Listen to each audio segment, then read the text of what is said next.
Demon fans, and welcome back to the Demonland podcast. My name is Andy, and the D's completed their little Adelaide adventure with 2 wins from 2 games, taking their interstate win tally to 21 wins from 28 games since 2021. We are the travel professionals. Joining me tonight to dissect another clinical win on the road is longtime Demonlander George. Good evening, George. Good evening, Andy. Good evening to Ben Man. Good evening to our listeners. Isn't it great to have footy back in the city where it really belongs? But what was even better was getting the results that were probably a lot better than what most people, including myself, expected. So we'll analyse all that very shortly. If you would ask me, you know, when we got the fixture, whether we'd have any chance of winning one, let alone to both of them, I would have said you're crazy. Yep. But also joining us tonight to take a look at all the stats that matter is B-Man. Good evening, B-Man. Good evening, Andy. Good evening, George. Good evening, Demonlanders. And Adelaide 2 for 2. It's fantastic. I like the title of your report this week, George, the business trip. It was clearly a theme. Was that what you call the report? Am I imagining that? No, that was what Stephen May called it, a business trip. No, I know a few people called it business trip. I read a report on Demonland that also called it business trip, but it was clearly a theme. And so they went over on a business trip and came home with I don't know, what do you get on a business trip? 8 points. Yes. That you do. Well, each week I put the call out to our loyal listeners to help us out by leaving us a 5-star review and a comment on Apple Podcasts, and we love the feedback, and we do read it out each week on the show to give our reviewers a shout out. Giving us a 5 stars in effect helps boost the podcast. It brings more listeners to the show, and that in turn drives more people to Demonland, and therefore we get more contributions from more voices to the show from out of the audience. So the best way you can help out the podcast is by amplifying us in the form of these reviews, or just by helping to spread the word about Demonland to your Demon family and friends. AI Redirect writes, sit breathless waiting for all the info that I can think about in my own space on Monday nights. You three keep me thinking that I'm still present at the game. I want the rule about the ball hitting the goalpost and going through to be a successful goal changed. Your non-Brereton clarity plus perspective, and yet different perspectives, always makes me smile. Great effort and much appreciated. Well, thanks, AI. Your review and the 5 stars is very much appreciated by us. Track Forever writes, amazing and insightful podcast about the club that we love. Hi, guys. Just wanted to say thanks for an amazing show that you put on every week. You are all amazing, and I look forward to the show every week. Thank you, Andy, George, and Binman. And thank you, Track Forever, for that amazing review. So keep the feedback coming. Would really appreciate a 5 stars on Apple Podcasts. It helps the algorithm get more people to us. Don't forget to click that write a review link and write that review, as well as giving us the 5 stars, and we'll read it out on the show. So if you follow us on Facebook, Instagram, or Twitter, and you want to leave us feedback or post a question or a comment for the show, you can post under our podcast post each week, or just slide into our DMs, and we won't read out your full name on the show. And in addition to being available on Apple, Google, Spotify, SoundCloud, and or any of your preferred podcasting apps, the Demonland podcast is available to be watched and listened to on YouTube. Just search for the Demonland podcast to find our channel. We'd really appreciate it if you could hit the subscribe button on YouTube. And if you want to chat with other Demon fans and you've never been over to demonland.com, head on over there, sign up. You can chat with other Demon fans from across Australia and around the world. It's completely free. And in addition to being able to post the questions or comments for the show, there are so many topics and threads discussing everything about the Ds. So join in on that conversation. And if you'd like to join us on the air tonight to talk about any of the topics that we are going to talk about, then please give us a call on 03 9016 3666. That's 03 9016 3666. And I'll answer the call. I'll put you on mute. I'll bring you on when there's a break in our conversation.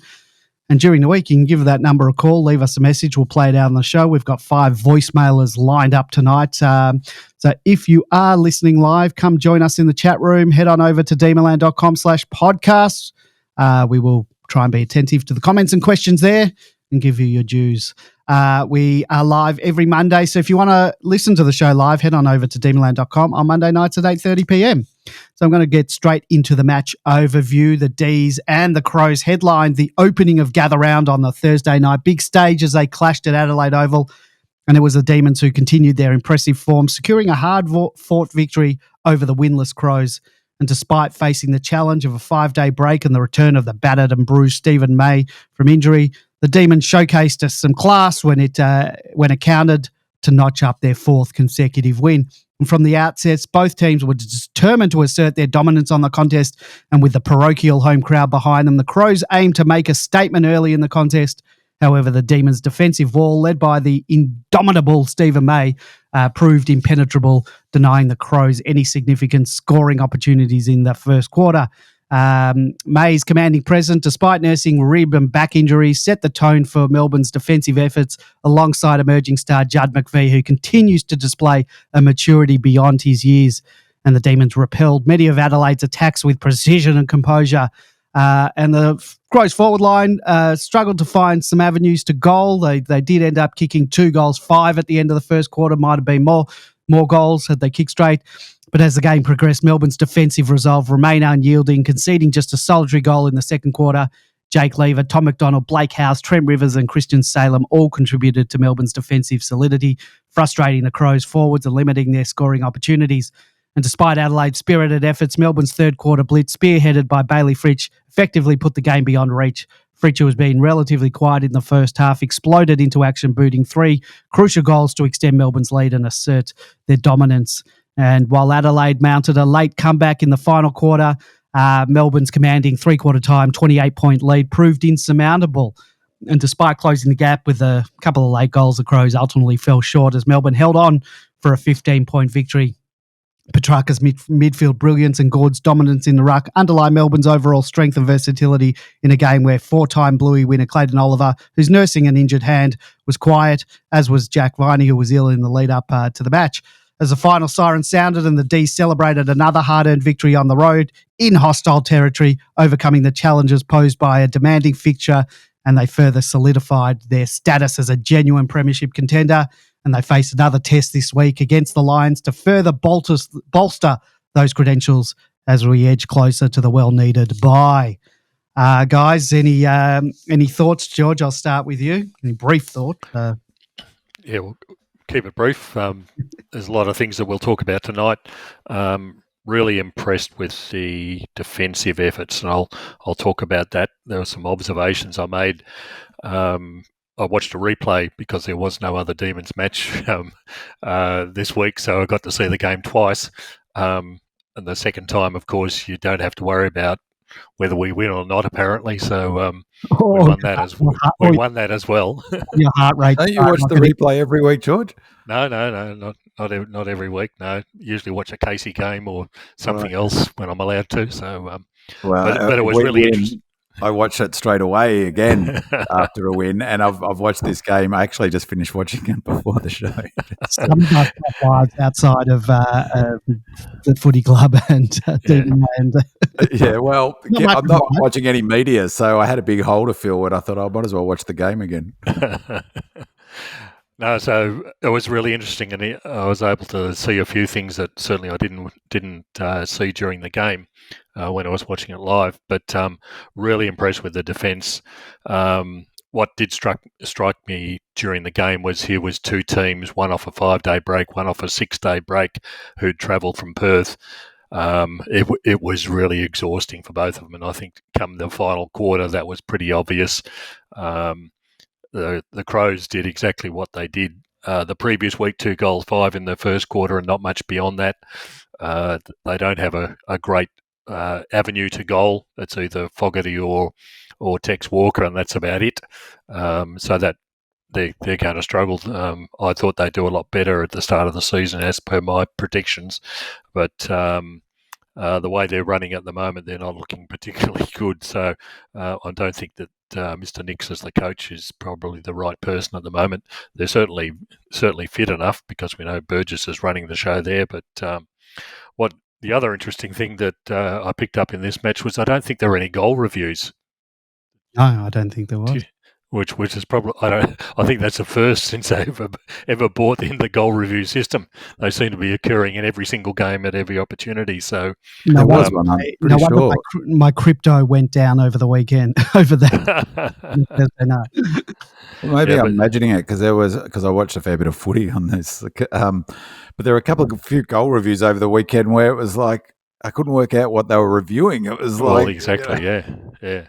The thing that I'm finding really annoying about the goal reviews, and no doubt everybody else is annoyed, is that the goal umpires aren't getting behind the ball anymore. They're standing in the middle of the goal square and looking at across to the points and things like that. They're not in the old days. A couple of years ago now, the goal umpire got behind the ball and the trajectory of the ball as it came in. So then they're trying to make an assessment about whether it's going through the goals or the points or hitting the post or not when they're actually not behind it. So it's not surprising we're getting all this, but just frustrating. But glad that we didn't have any, as far as we know, in our game. It was a terrific win. It was. I thought I said last week on the podcast that it was a danger game, big danger game. It's incredibly hard to get up for a 5-day break after. In any game, it's hard to get up after a 5-day break. But it's easy to forget the intensity of that Port game. That was a phenomenal game of footy. The Port game, intense, emotionally intense, physically. To play another game of football 5 days later against a team who just had to win, just simply had to win for their season, was a huge effort. So it was a massive danger game. And as I said last week, if we could tough out a win, and I was happy with a scrappy win, and it was a scrappy win, I thought, but I felt like we were in control for 80-90% of the game, that we'd go into the Lions game next week 4-1, and favourites in that game. I had a look before, we're $1.41 favourites. That's Winks level favourites, so it's a bit unders in my book, but nonetheless we go into that game 4-1 with a real shot at going into the break 5-1, 2 weeks break, 11 days break, 13 days break into the Richmond game. Yeah, so massive win, huge win. And just a comment, I reckon the sort of sense of how well the Crows played is dimmed somewhat by, I don't know if you watched the press conference. I rate Nix. I reckon he's terrific. I just think their list isn't as strong as what everyone had sort of thought it was on the back of last year. Again, as I talked about, last week, George, maybe it was before the show, but our bottom six is as good as, if not better than anyone in the AFL, and their bottom six really falls away. They brought in 5 changes. In part that was obviously because of their losses, but no doubt it was because to bring in some fresh legs to look to take advantage of the 5-day break and the fatigue that we suffered in this game. So, but I thought he was so devastated in the press conference and frustrated. But they played a lot better, I think, than even what a lot of the commentary was. Certainly, their effort levels was fantastic. They lacked a bit of polish, I thought. And I think that, as I talked about last week, they got those 2 big fellas up forward, and their whole forward line's built around Fogarty and Tex Walker having decent games, and they were both completely shut out, I thought. So a massive win for the club, and to go away from this sort of a week or whatever it was, 10 days in a week in Adelaide with 8 points is huge for our season. It was so important to get this 4 points. So, it was a grind of a match in many ways, but for me, it was just a huge to get 4 points too. If we'd lost that game, and as I said, it was a danger game, it would have taken a bit of a shine off the Port win in some respects. But terrific. And I think for me, the most impressive part of the win was last week. I spoke last week. It was our leaders who stood up, and I was a bit disappointed. There was a bit of a drop off, I thought, into our bottom 5-6 players, who are generally our younger players, struggled a bit last week against Port. So I thought we had several average players last week and also this week. But the difference this week, Track was incredible again, another amazing performance. Max was, fantastic again. Coaches' votes, brilliant as well. But I thought it was our younger players who really made a difference. McVee had been the standout one, obviously, particularly in that first quarter. But Windsor played well. Cos played played well. Chandler played well. They were all fantastic. Howes was, I thought, solid without being brilliant. JVR tried his guts out, got a couple of goals. So our younger players really stood up in this game, which I thought was fantastic and was something really for the club to hang their hat on going forward. Certainly is. Well, Big Man, do you want to get into some of the stats? Indeed. So the 2024 red and blueprint, it was a really interesting game from that perspective. I've talked a lot about our new method of playing, back half football, transition football. It's been really interesting watching other teams struggle with this. It's Collingwood have essentially started using a Melbourne model of 22-23, and my theory is that they've not got run in their legs, and so a transition football game requires extraordinary amount of all team run, aerobic fitness, and players running to and also all team defense to protect on the turnover. So it's really interesting the way the season's panning out. The teams that look in good shape are able to implement this sort of game plan that I've been talking about, the Cats being one of them, us, the Swans, the Tigers, even GWS struggled a little bit with it on the weekend, but they're definitely up there, whereas the Pies don't seem to have run in their legs and having to play basically a forward half game, which is really the Goodwin game from 21, 22, 23. So this game for me felt a little bit like it was a bit of a hybrid version of front half football and territory football, but also, this new method of transition from the back half. So the key categories this year in the red and blueprint, defence, contest, they're always going to be the same. Transition, so that back half football, scores from turnover, and as I flagged last week, fitness is a key thing, and there's a question about fatigue, and I think it really highlights the impact of fitness on what sort of game plan you're able to play, which sort of picks up on what I was saying about the Pies. And on watch is clearances, and so as I flagged last week, I think clearance is a bit of mirage, and it came back down to earth in terms of the differential this week. So, we were relatively strong in that, but we certainly didn't dominate the way we did against Port. I thought it was a really funny game stats wise. We as I said, we still were playing this new back half game, but in some ways it was a bit of an old school performance where really it came down to our fundamentals of defense and contest. Whenever you hear Goodwin talk, whenever you hear anyone from the club talk, that's what they talk about, is that Melbourne football, the DNA is defense and contest.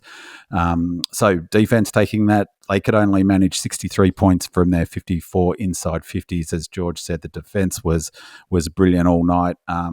Hard to go past McVee in that first quarter. Kept their most talented forward. I thought shut him out brilliantly. I'd be a bit disappointed if I was a Crows fan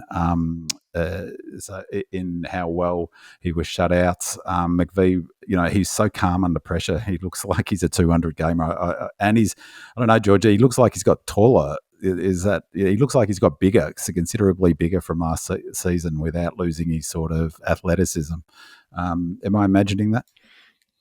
I find it hard to believe that he's grown that much, but his poise is just amazing.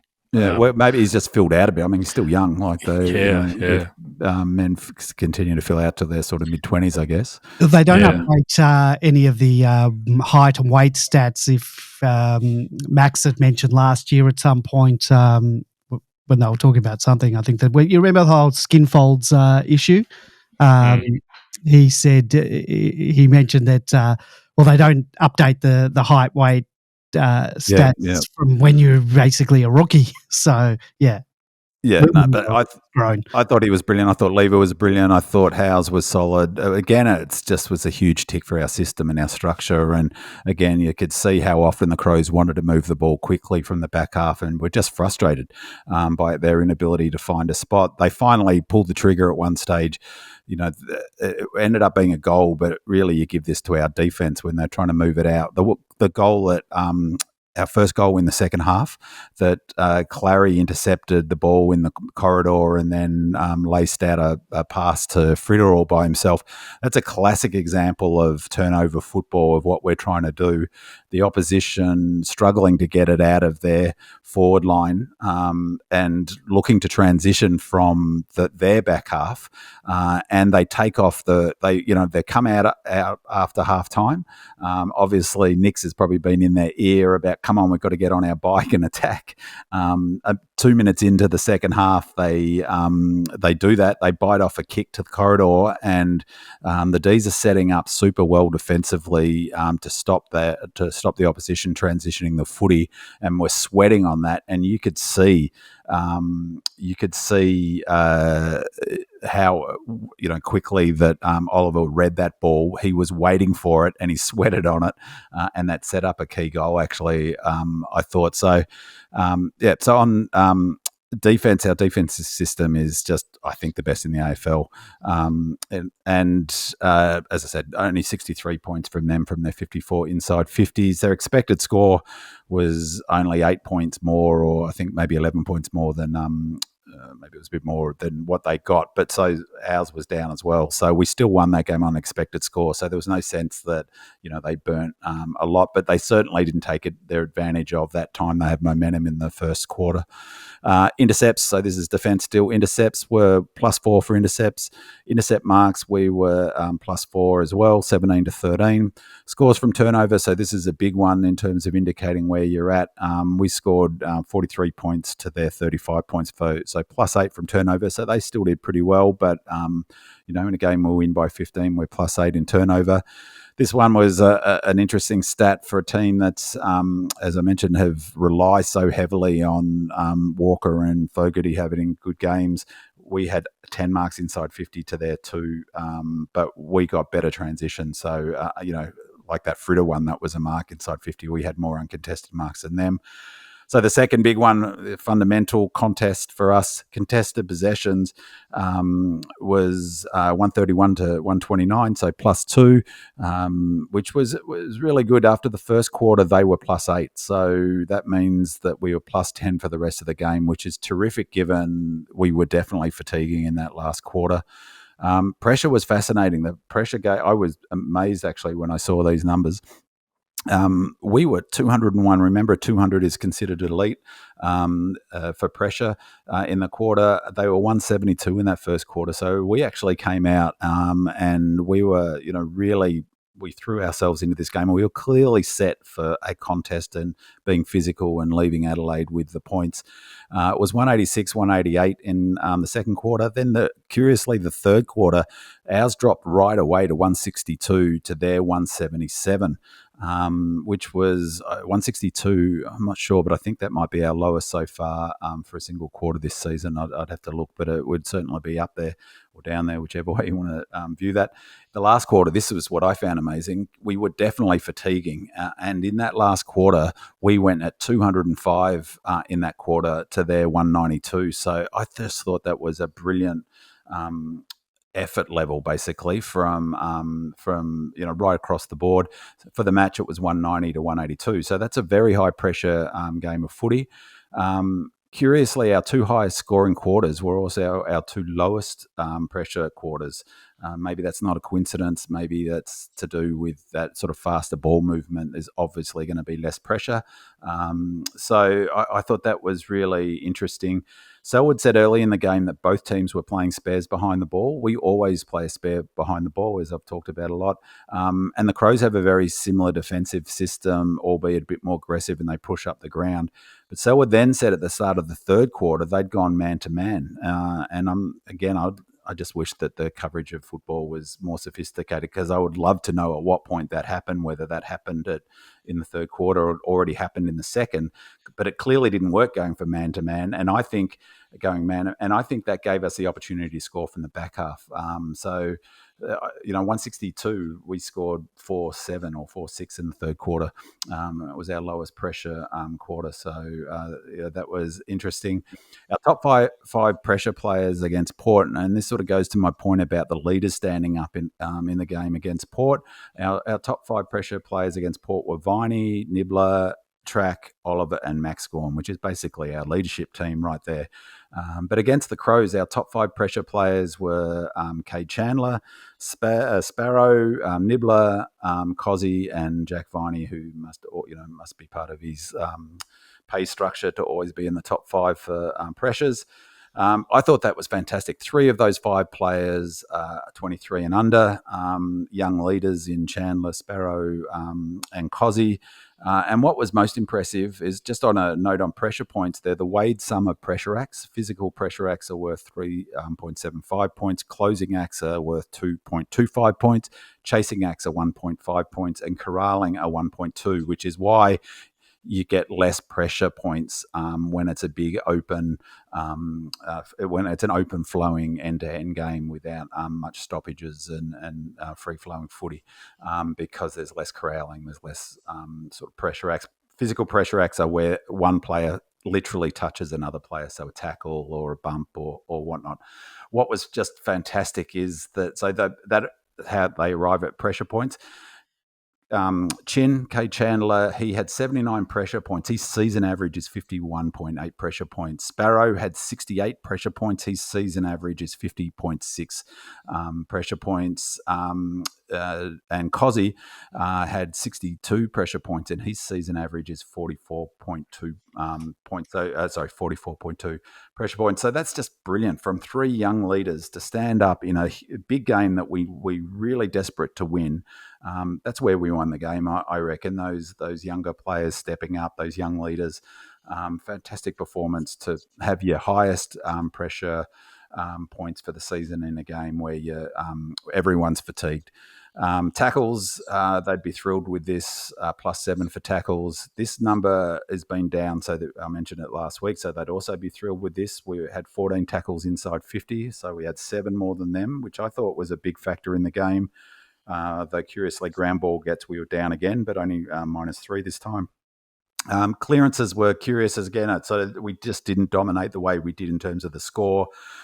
We scored from around the ground stoppages 23 points to 12, so 3-5, 23 to 1-6, 12 plus 11. But we were down 5 points from centre bounces. They scored 139 to our only. We scored 4 points from our centre bounces. We had 7 centre clearances. They had 12.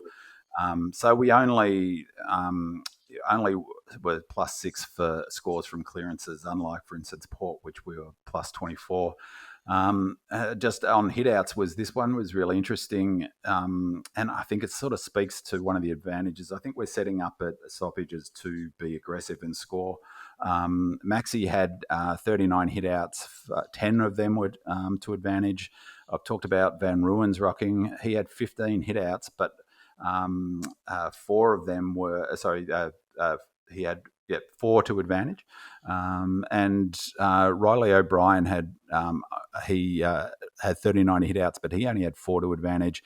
And Burgess and Walker shared the other ruck duties, and neither of them had a hit out to advantage. So that we had 14 hit-outs to advantage to their 4, and Van Ruwen had a much better night on the tools in terms of his ability to hit out to advantage.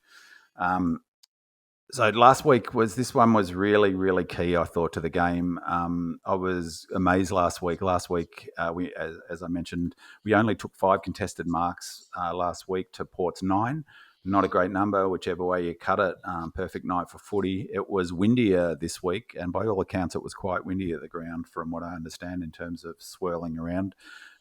But this week, and I think this was a big factor in the win, was we had 18 contested marks to their 9, so we were +9 for contested marks, 13 more than last week, which was, I think, a big factor in the game. It allowed us to control the ball on transition. There were a number of important marks that we took that stopped them moving the ball forward, and some marks inside 50 for us as well. So the transition from back half, our season average so far is 29.8, so let's say 30 points from the back half. In this game, it was 42. They could only manage 22 points from the back half, and keeping in mind last season they were either the best or the second best at that particular stats. They were the best team in the AFL, highest scoring team in the AFL, and the best team of moving it from their back half was either them or Port, but could only manage 22 from the back half, and that really was a big factor in us winning this game. Our season average is 22.6, so we kept them slightly under their season average. So 22 for context. Last week, Port scored 32 points from their back half. We kept the Crows, who are equally good, or had been at least last season equally good, from their back half to just 22. So great work defensively. And so we're plus 20 points from back half is a huge win. That could well be the game right there. And just on the last on turnovers, again, it was that's where I think Crows probably played a bit better than what people might be expecting. We got 43 points from turnovers, 6-7, and they had 5-5. So we only plus 8 for turnovers. So pretty impressive performance by the Crows in that space. Some general observations. The time in forward half sort of reflects that number that I mentioned before about the pressure. In the first quarter, it was 29% for us, 71% of them. So they just couldn't take advantage of getting the ball. But you could see, I think we're setting really deep at the moment defensively, and we're absorbing a lot of pressure.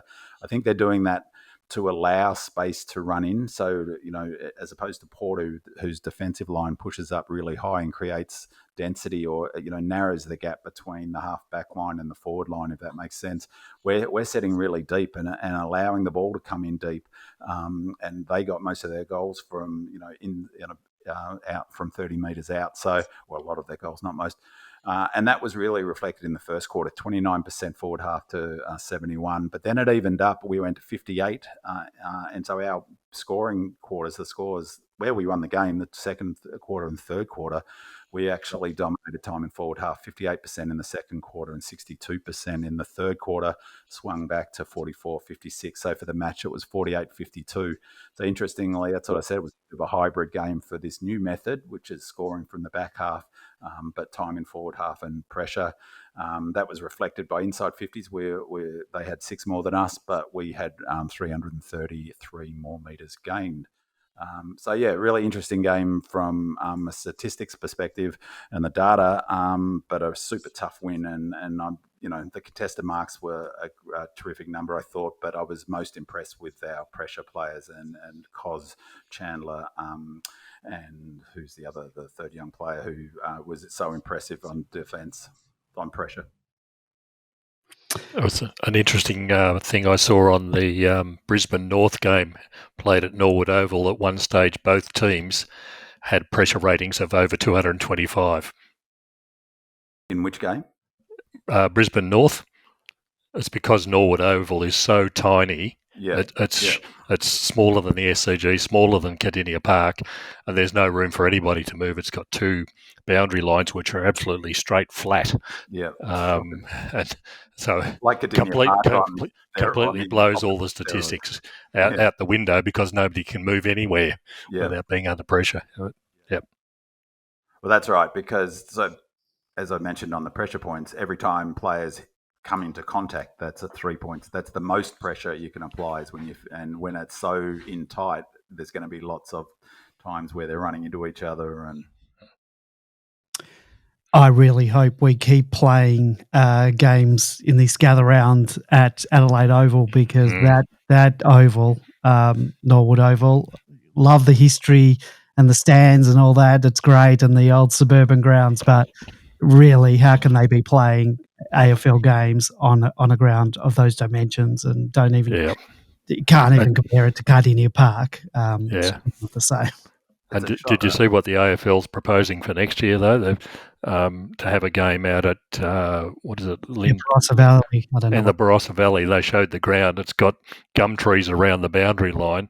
And you go, this is going to be even worse than Norwood, and they're going to spend $40 million bringing it up to standard. So anyhow, can they spend that $40 million on a training ground for us? That'd be nice. Yeah, we'll convince the South Australian government to do it. Yeah, play gather round at Gosh's. But I agree, Andy. I I'd be furious if we had to play a bloody game at Norwood. Bugger that. I mean, I reckon because gather around, everyone seems to love the whole thing. I don't care. I could care less, to be honest. I just like get out of Adelaide with 8 points is brilliant. I could see why everyone's so excited, but they should not be playing games of AFL football at non-AFL standard grounds. I mean, it's just ridiculous. I'd be off my nana if we lost a game at Norwood. It would just, that's a joke of a football ground. Mount Barker is MCG size. That looks beautiful. But luckily in the game that I saw, there was no wind. But if, it's on big open plains, it would be windy, I'm guessing. So, yeah, and what annoyed me is that the AFL were like Channel 7 were posting pictures on Twitter and Facebook about that straight line boundary as if it was something quaint. But it was like, guys, I just couldn't believe it because. But that to me, I mean, it also throws up the sort of symbiotic or parasitic sort of relationship between the Fox and Seven and the AFL, because there was no hint of criticising playing the game at Norwood. I heard not one negative comment about anything in gather round. It was almost like it was, an embargo on any criticism at all of the whole concept. Yep.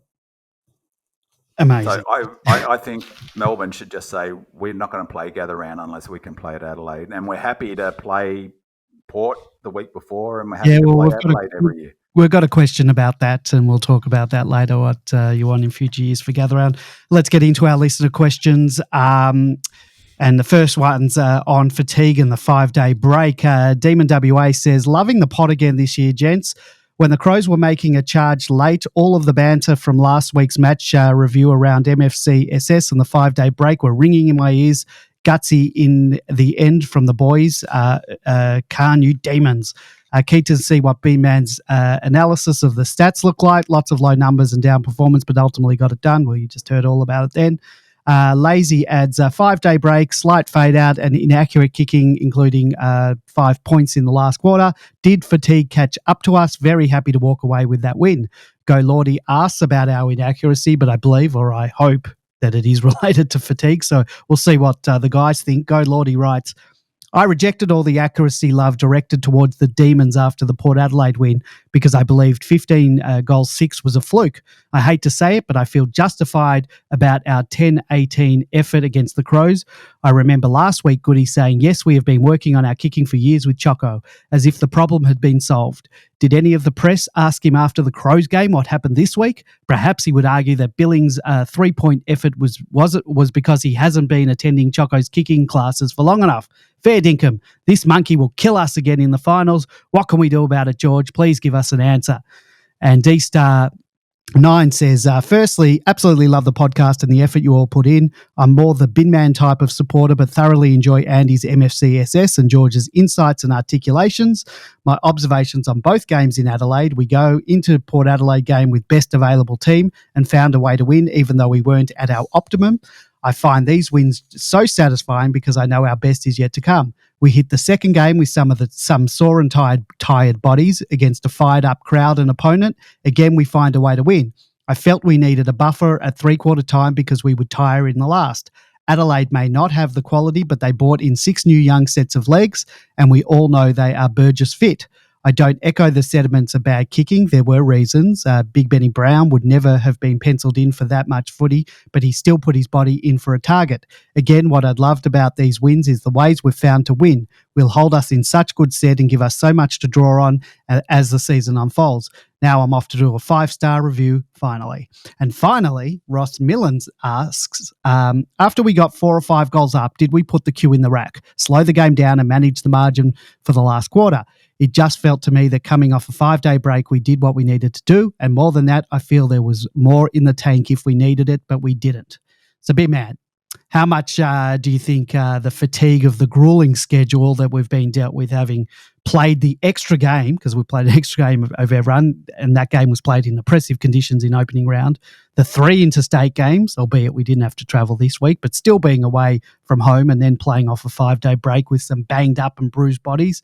How much has fatigue played a role in our performance on Thursday night? And then, George, you can jump in with your thoughts on on that and Go Lordy's point about our goal kicking woes not being addressed, and whether you think fatigue might have played a role in the poor kicking for goal. Absolutely, fatigue had a massive influence on that game. You could hear Track. I love how honest Track is, and I really like his interviews. He seems such an honest and engaging fella. But he said straight after the game that they were, that they knew with Burgess coaching the Crows that the Crows were, well, what he in fact said was that Burgess would be telling them that they could run the game out. I'm not sure entirely that they are as fit as perhaps they were last year. I don't know, but certainly fatigue plays a massive factor and played a massive factor in this. And I think they played in a way that sort of tried to maybe that's what the contested marks. There was a lot more kicking to contest. I think they were playing a lot. They were trying to control the tempo of the game. There's a question later about Goody's sort of coaching style, and so I'll pick up on that more. But he's brilliant at coaching to control momentum, and I think we looked to save energy wherever we could. We probably kicked to more contests, which would help explain why we had so many contested numbers.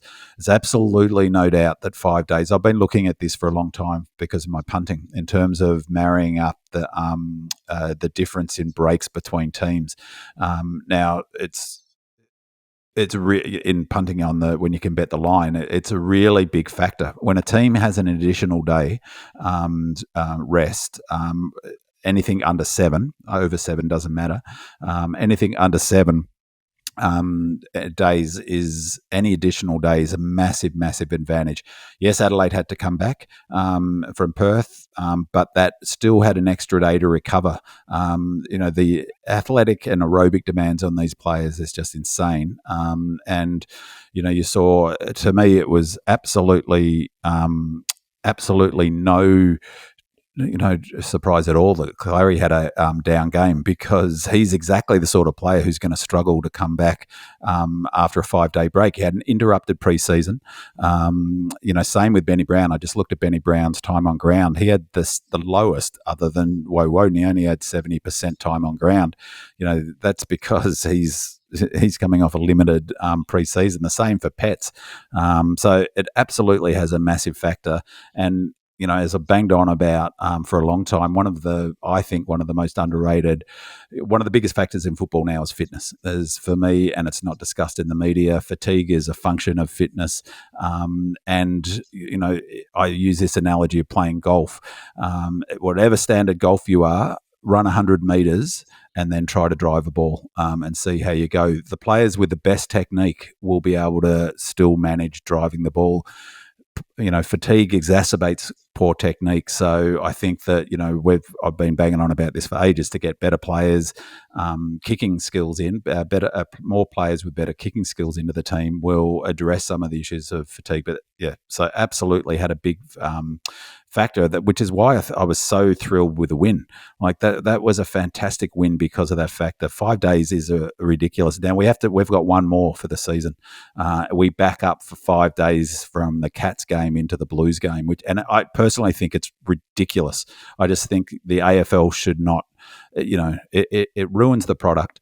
The game is too intense physically. Aerobically, there'd be no players other than 𝗟𝗶𝘀𝗁𝗏 who wouldn't have run more than 10 kilometres in that game. And we talked last week, Langers runs 15 plus kilometres each game. 5, even without the sort of getting knocked and hit and bumped and all of that stuff, running 15 kilometres and then backing up and running another 15 kilometres 5 days later, is a pretty tall order. And so, yeah, absolutely was a big factor. I think they planned for this for a long time. It was brilliantly executed. It is a huge thing to ask the club to do. So that's just, for me, that was a huge factor, a huge reason why I was so pleased with the win and how they played and their obvious focus on getting through this game.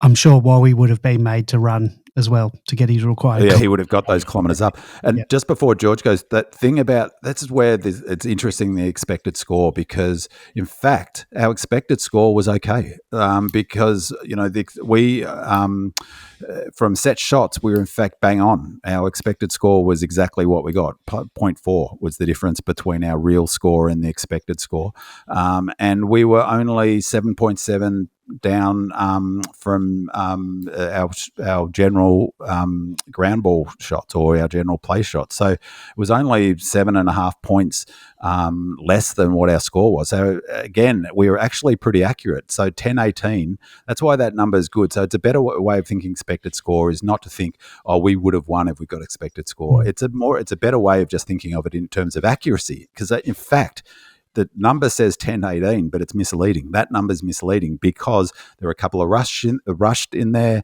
and our expected score was almost bang on what we actually scored. So, and theirs was, I think, 17 down. So, we win that game on we have more points on them by 8 points. So we were actually relatively accurate. It was just that we were brilliantly accurate last week. And as I said last week, that's not a fluke, that's skill. And it was apparently quite swirly. I've heard that it was quite swirly and quite tricky wind conditions, but to one end. I think the other point to make is don't concentrate on the 10-18 because Adelaide kicked 8-15. They were in the same boat as us effectively. That the 6-day break, they're under pressure as well. They're tired, they're fatigued. Don't expect great accurate scores like we saw against Port the previous week. It's when you're fatigued, you just don't get those general play goals that get the majors. Even when you're kicking for goals from a set shot, it's the more fatigued you are, the less likely it is to go through. Exactly. And that affected both sides just as equally. But during this game, in the last quarter particularly, I was thinking, might be only 18 points or 21 points or something halfway through the quarter. Adelaide were never going to kick that much. No, it was just, it wasn't that they were going to come back flying with a wet sail like we saw in a few other games in this round. Adelaide were never close to it. So we were well and truly home. As far as kicking practice, kicking goals straight, it's all about practice. It's as simple as that. Just practice. And the fitness necessary, particularly in the later points in the game, but it's all about practice. The guys who kick the most goals, the leading goal kickers in the AFL. You look at the Locketts, you look at the Lloyds, you look at the Dunstalls. All had great technique. People like JVR that we see at the moment, Fritsch, have all got great have all got great technique. That's why they keep getting so accurate, but it comes from practice. They are naturally skilled in the first place. It always helps, but it's practice. And you can see, George, the value of your forwards having that sort of good technique. As I said, we were bang on for accuracy from set shots. Friedel had no influence on the game whatsoever in the first half. You couldn't even say, well, he defensively kept someone, because he didn't. He didn't really have any. But his first opportunity was that one I mentioned before. It's 45 metres out the back. Oh, no, sorry. His first goal that he got, not the Clary one, was 45 metres out, was a sort of carbon copy almost of the one against Port, where it never looked like missing. It probably would have hit the dot between the two goals, and it was all technique. He kept it low, thought through it, and similarly, 𝗍𝗲's goal, that banana, which really hurt Port, because they were trying so hard and they were throwing their forces forward. That was a beautiful technique. He didn't think about doing anything else. He didn't think about playing on. He set up right from the get-go with the banana and completely flushed it.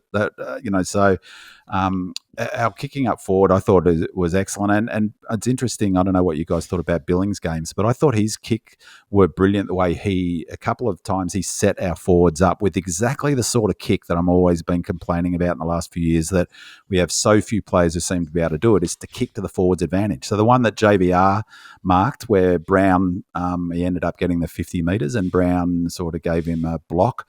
That was such a great kick by Billings, because it got out the back of the contest and made it impossible for the Crows' defence. But it's exactly that kick that we've missed in the last 2 or 3 years, that falls short and gets intercept marked. So, it was...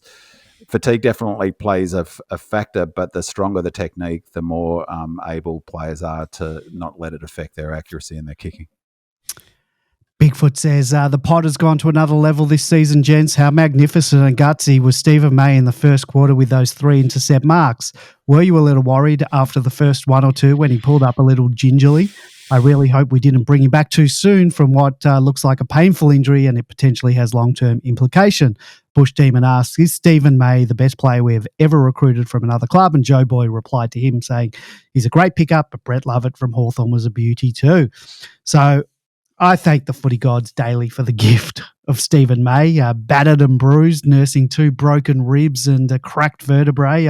I felt it every time he hit the deck. It pains me just looking at him in the first quarter when he's adjusting the protective padding, and just so much bravery with every single intercept mark that he took in defence. George, were you a little worried in the first quarter when I get Bigfoot? Yeah, Bigfoot said he pulled up gingerly after a few of those marking contests that perhaps brought him back in too soon, and then you could answer Bush Demon's questions about whether he's the best recruit from another club. His mate Jake Lever doesn't go too badly either, and judging by the boos that Lever gets from 7 years after he's left the Crows, that Crows fans know just what they lost. I wasn't worried at all. I wasn't a little bit worried. I was a lot worried. It was when I sort of had a replay of that actual first incident against Tex. Tex got him under the arm before the contest, and then most people looked at it when he fell down to the ground and thereafter. But there was an elbow straight under the armpit for the very first one. It was totally incidental to the contact, but boy, if Stephen May is feeling that, I would have been carted off on the medical trolley if that had happened to me. So. The thing about broken ribs, and again, I'm not the medical expert, people like Weber and that who are on Demonland, once your ribs are broken, you can't do anything other. You can barely. They used to strap them. I think in years gone by, they've given up on that. They just take time, but things don't get any worse apparently. I'm no expert, but I can see the pain on Stephen May's face when he does get hit in that area.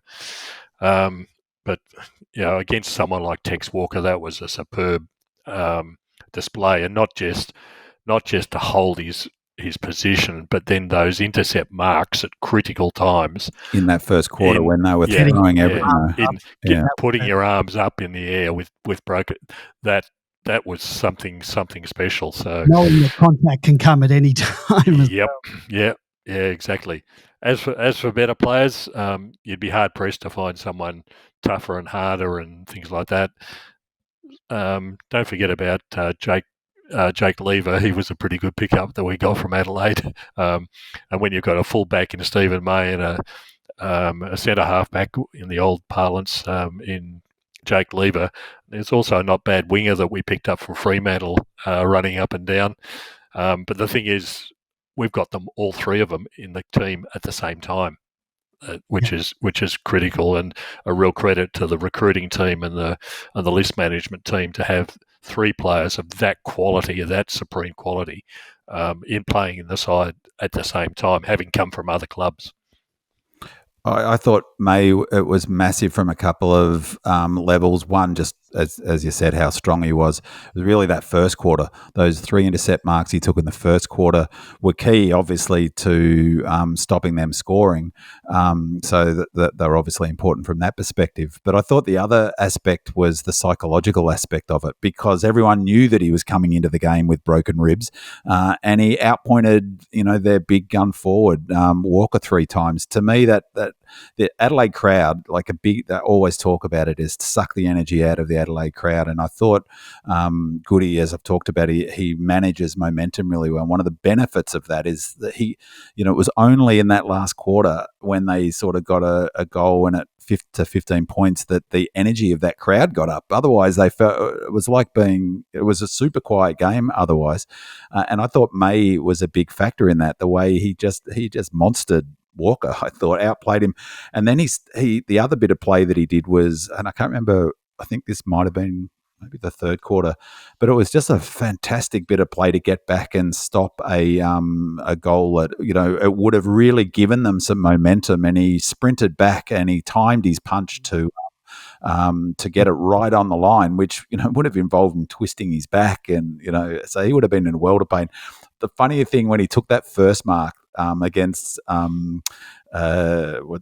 Walker on the wing, and he got up and he was sort of obviously in pain. He was so obviously in pain. It was BT, he's the worst caller I've ever heard, says, "Oh, well, so I can't remember the exact words, but he says, oh, I think he might be in some bother." It was like, what are you talking about? He's coming back with broken ribs, and he's got up and he's like, you didn't even need to know that he had broken ribs to the pain he was so evidently in. So fantastic performance from 𝗍𝗍, and I wasn't surprised he was brought back at all, because I'm sure 𝗍𝗍 would have been demanding to be brought back in. As for whether he's the best recruit, I was thinking this through a little bit. Well, you need some criteria. My personal favourite is 𝗟𝗏, because growing up, having him come back to Melbourne, or come to Melbourne, and I just loved that he could throw his weight around, and he was someone that it was fun to go watch play, and he was always there for the players that he was skipper of. But then, quality-wise, when I was thinking about it, well, it has to be someone who's got All-Australian, because May's got how many All-Australian? 2, yeah. 2 at Melbourne. So then I tried to think who would fit that category. And Peter Moore came to mind. He didn't make All-Australian at Melbourne. He made All-Australian in 79 when he was at the Pies, but he did win a Brownlow at Melbourne. So pretty impressive, I think. But the one that really, I think, was right up there, and I'd say at this stage is probably slightly ahead of 𝗍𝗍, is Jeff White. Jeff White did make All-Australian playing for the D's. He played, 230 odd games for Melbourne. Was fantastic. In some ways was sort of revolutionised ruck work for, a fair bit. And I mean, you could also throw Steins in there as well. He's not quite from another club; he's from another country. He did play Gaelic footy, but Jeff White would be right up there, I think, in terms of. I think he played for Victoria. Jeff White, yeah, don't know. Peter Moore did. But he'd be definitely up there, wouldn't he, 𝗍𝗍? Yeah. What about Brian Wilson? No. No, not even with a Brownlow? Well, you won a Brownlow, but you couldn't put him in 𝗍𝗍 or Jeff White or bloody lucky to win a Brownlow. You're right. That was back in the day when you didn't need to win 12 games to win a Brownlow. You could, fortunately for us. Well, Jeff White played one game for Victoria and was All-Australian in 2004. Yeah. So, he would definitely be right up there. And he was a number 1 draft pick, and I think 𝗍𝗍 was, number 3 or something? He was pretty high, wasn't he? Yeah. So, similar sort of, starting points. 𝗍𝗍 was... It doesn't have it here. Anyway, all right. Let's move on. 𝗟𝗏 McVee. We first have a voicemail from Demon Princess. This is from the Demon Princess. Great show, guys. Love your work. How good is 𝗟𝗏 McVee? Good night. Now, he did say 𝗟𝗏 McVee. I had to listen to it a few times. It sort of cut out a little bit, but he was saying how good's 𝗟𝗏 McVee. And I think Demon Princess refers to his calling in on behalf of Demon Princess, who's too shy to call in. Mandy Lorian also asks, how good was Judge 𝗟𝗶𝘀𝘁𝗲's first quarter? 7 intercept possessions in that quarter alone and 10 for the match. Thought he did a good job on Rankine. Do you think he'll get the gig on 𝗟𝗶𝘀𝗁𝐿𝐴𝐴𝐿 this week? Love the nickname. This is me now. I love the nickname of 𝗟𝗶𝘀𝘁 that Maisie dubbed him in the post-match interview with the original Silk Sean Burgoyne. Judd, another master stroke in recruitment from Jason Taylor. Rookie draft, VFL flag, debuted in 2023, and he's probably one of the first picked each week now. Really such an important player in this team with his role of small defender. He's ably filling in the shoes of those that came before, Nev Jetta and Michael Hibberd. 11 first quarter disposals, 20 touches for the match, 10 intercept marks, 10 intercept possessions, 4 marks, and 4 score involvements. Big man Judd McVee. We've been full praise of McVee since he first played those few practice matches last season, and the plaudits continued throughout 2023 and he's seamlessly continued into this year. Your thoughts on his game, and do you expect him to get the task on Charlie Cameron this week? Oh, he's getting all the big tasks week in, week out, isn't he? Rankin, as I mentioned before, I thought he gave Rankin a bath. That first quarter was so, I mentioned May's first quarter. I mean, his first quarter was just bananas. I think from memory, he had 11 touches in that first quarter. Did you say that just before? Yeah, 11 touches. I think he had 7 intercepts, I think, in the first quarter too. Yeah. And as Brian Taylor kept saying, 100% disposal efficiency. Brian, I got it the first time. What I was most impressed with in that first quarter, it was like I mentioned it last week about Windsor, but McVee has that quality of time where he doesn't look like he gets rushed. I really think, this halfback football that, I've been talking about and that everyone's talking about, it's really dependent on high quality players in the back half with good foot skills. And I think, and it's interesting because 𝗪𝗪 has gone to the back to halfback flank for the Pies because, they're really struggling to move it from the back half. He's playing with him in the midfield. They struggle. He's our 𝗪𝗪, McVee. But he's different to 𝗪𝗪. 𝗪𝗪 never really was accountable for a player. I mean, McVee's accountable for the opposition's best medium forward every week. He'll probably get Dusty against he'll get Cameron, then he'll get Dusty potentially, or maybe Howes might get Dusty. But, he might even get Bolton against the Tigers, for instance. That's how the sort of skill he's got. And there was one bit of play in that first quarter. I thought, oh my God, this guy's got something that is really hard to sort of, replicate or train, or where he sort of ducked back and allowed the traffic to go the opposite direction. I don't know if you remember the play, but it was just such a clever bit of play where, and he went lateral, and it was just a 20-meter kick. He hit the target, and we swapped and went out the other side of the ground. That's the sort of class is it can't be taught. I think he's really becoming quite confident as well. He's growing into his game. What was interesting about that game, so there was a lot of focus on how good he was, and he got coaches' votes. 90%, 95% disposal efficiency for his 20 disposals. But check this for his 4 games. So he's 5 games so far. He had 20 games against Sydney, and Sydney, in fact, his best game play rating was 12.3. This was 11.1 this game. He probably got a big chunk of that in that first quarter. So for context of how good Nibbler's game last week was, he was 21, 22. So if you think how well Judd McVee played in this game, he had 11 points. So, but he's had against Sydney, he had 20 kicks, disposals, I should say. Against the Dogs, he had 20. Against the Hawks, he had 20. Against Porty was down, he had 10.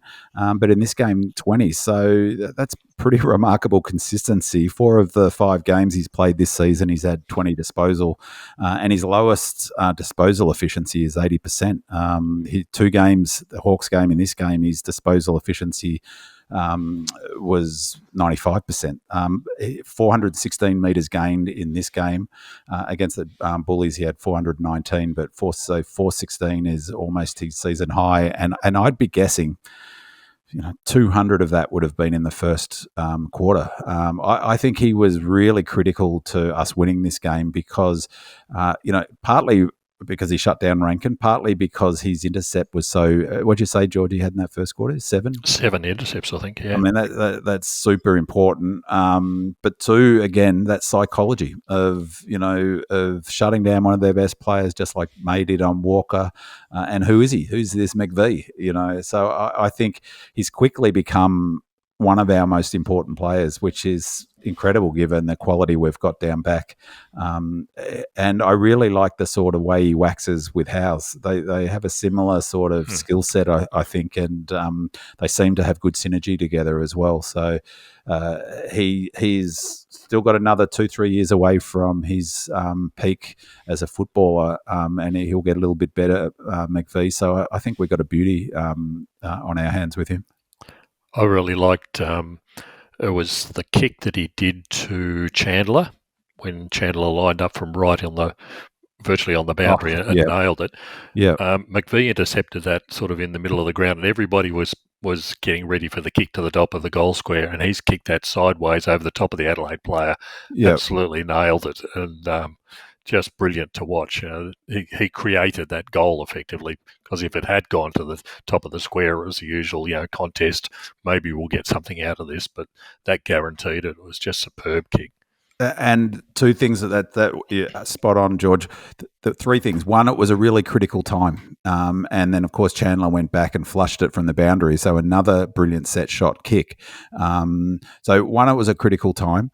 Two, he has that skill that only the very best kicks have and I mentioned it a couple of weeks ago, like 𝗟𝗀, for instance, is to change his mind mid-kick, it looks like. And you're right, he looked like he was going to go long, but then he saw Chandler and he was able to sort of kick it slightly on the outside of his boot to get it to Chandler.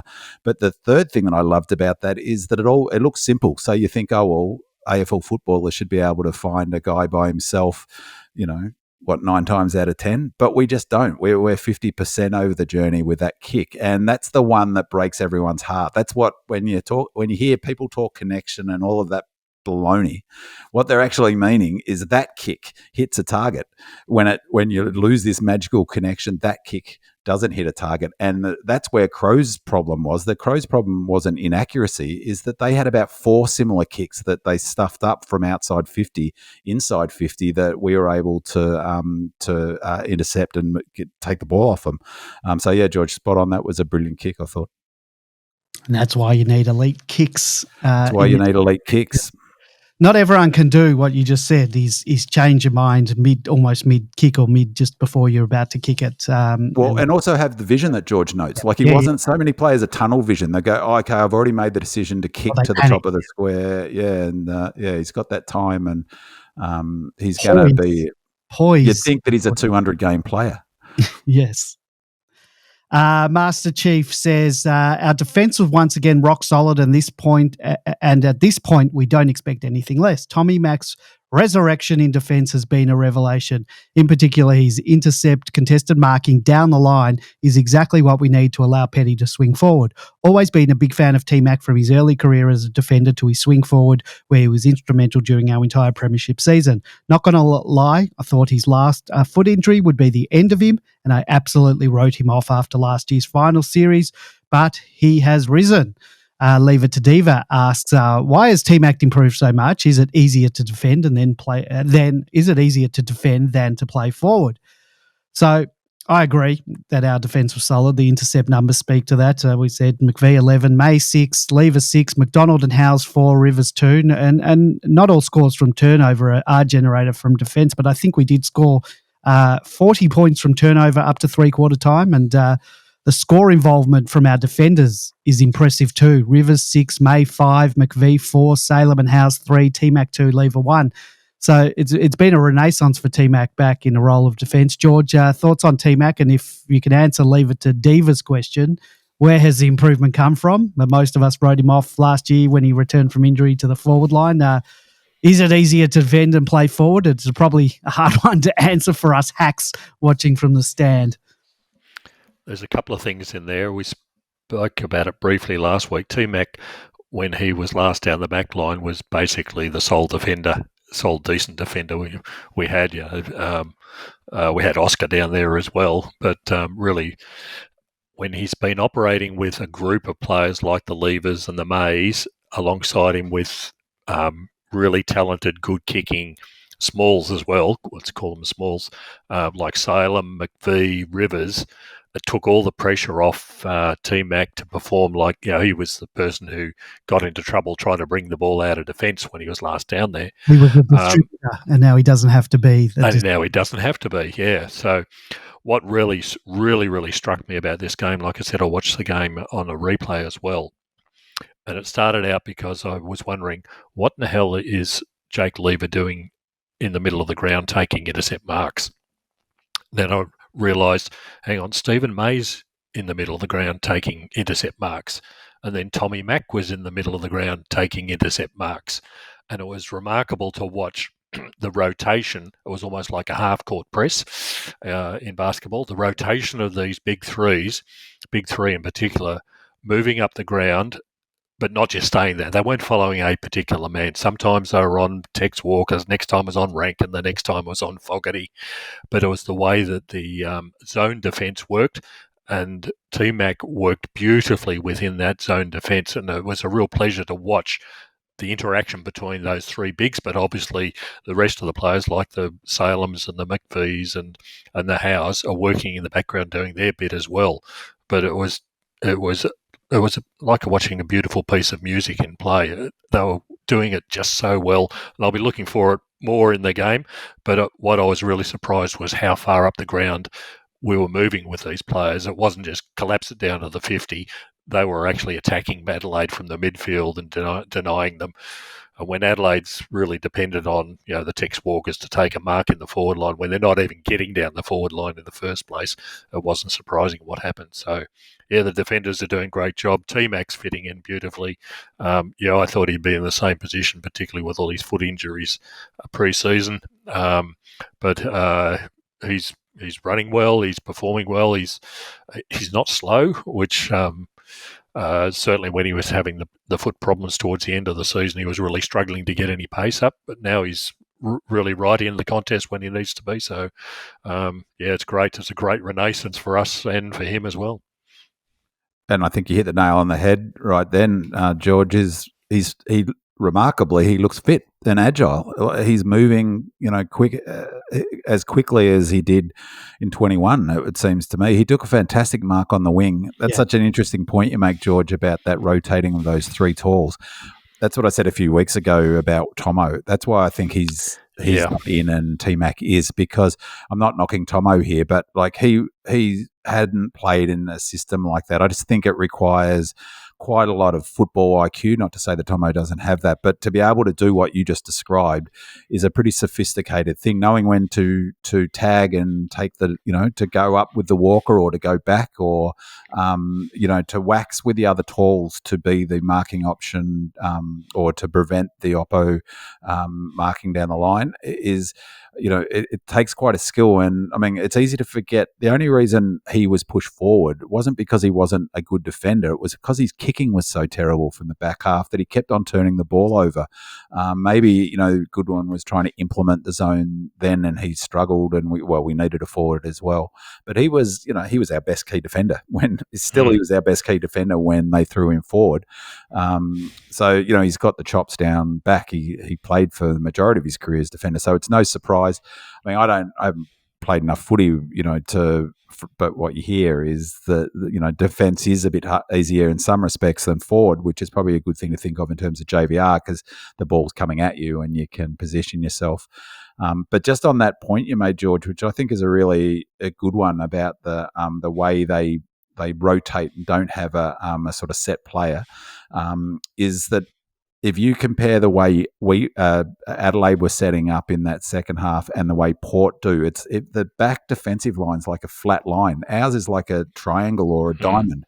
We never seem to we never get scored out the back, or very rarely get out the back. It's like, and then we play teams where you think, well, how does Fritter get out the back with no one? He's 40 metres from goal and there's no one between him and the goal.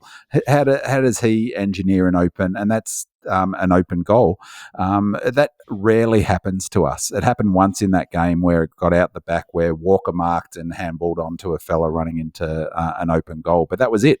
And that wasn't really an out the back one. So that doesn't happen without those tools, knowing when to go back, when to go forward, without McVee. And there always has to be that goalkeeper. I think that's the hallmark of Goody's defensive system almost. That all team defence, but also always having that goalkeeper deep. He's been terrific, T-Mac, and super important, really, hasn't he? Mm. The other thing that T-Mac brings to the defence is he's a contested mark. It's not just intercept. He actually takes contested marks, which are critical. And he took a really important one that was just at a time where, that's what I meant about the controlling. I think we kick marked a lot more, but that was on defence to stop them transitioning. Just on the defence, sorry, Andy, that if this week's first crack was really interesting, was relatively uninteresting, except for this one bit. And Joey Montagna's been a huge Demon fan this year. I'm loving it. I'm just loving it. But he showed footage, which I would watch all day, every day if I could, of down the ground, and he was making exactly the point. So anyone interested in, I thought about clipping it up, but without the visuals, it wouldn't work so well. But he describes exactly what we do in terms of our all-team defence, and shows that movement of the grid. And he doesn't talk to this point exactly, but on that footage, it shows how we set up in that sort of diamond shape where we've always got our the deepest defender. We rarely let any a forward behind that last person, where it seems to be every other team often has a player a forward behind that last defender. And from that, we take out that Bin Man's watching more media again. Yes. Well, first crack is my crack football. So. Right. Just on T-Mac, he had 9 or 10 possessions at 100% disposal efficiency. So the rumours of his inaccuracy by foot. It was never inaccurate. He just would take crazy Hollywood kicks to the corridor because he had to in those days. Yeah, as we mentioned. So, do you think our defence, and we're always set up so well. Teams sort of get the ball and they stop and they allow us to set up, whether it's because we're already set up and they stop and they slow play. But do you think if a team can get the opportunity to just take us on continually, that's the way to beat the Ds? They often say that is. Are you about that? They're a team like Carlton and move the ball fast or try to.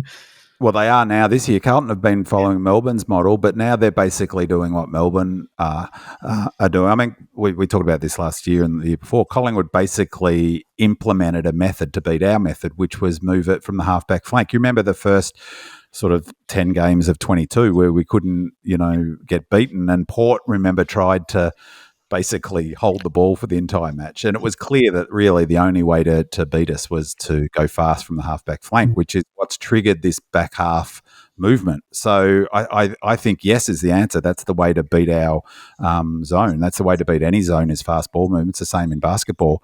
But I just keep saying that our defensive system is so much better than any other system. It's so, it takes years to develop, and he's been doing it for 8 years or 6 or 7 years to develop it.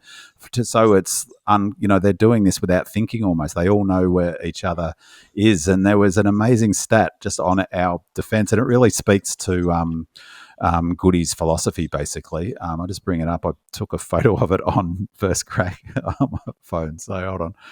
Where is it? Note to self. So maybe I didn't take it on phone, but they had back to the beginning of 2020. This was Montagna again, and I'm going to get these numbers wrong. Is the number of times the top 6 teams or whatever had scored 100, the opposition had scored 100 points or more against them. Right, so back to the beginning of 20. So it's like, I think it was 100 games or 98 games of football in that period of time. only 3 times in that period has a team scored 100 points more than us. And I forget now, I'll find it was on my phone, but the next one was 12 or 15 or something, or 10 or something. So only 3 times in the last 3 full seasons plus these games has a team scored more than 100 points against us, which is just nuts. That's just crazy. Yeah, didn't 𝗟𝗍𝗀𝗀𝗀𝗀 say that they don't want more than 70 kicked against? Well, 70 was, I reckon it's gone back down to 60. 60, yeah. It went Yeah. up 2023 maybe up to 70, but yep, nope. All going good. Let's move on.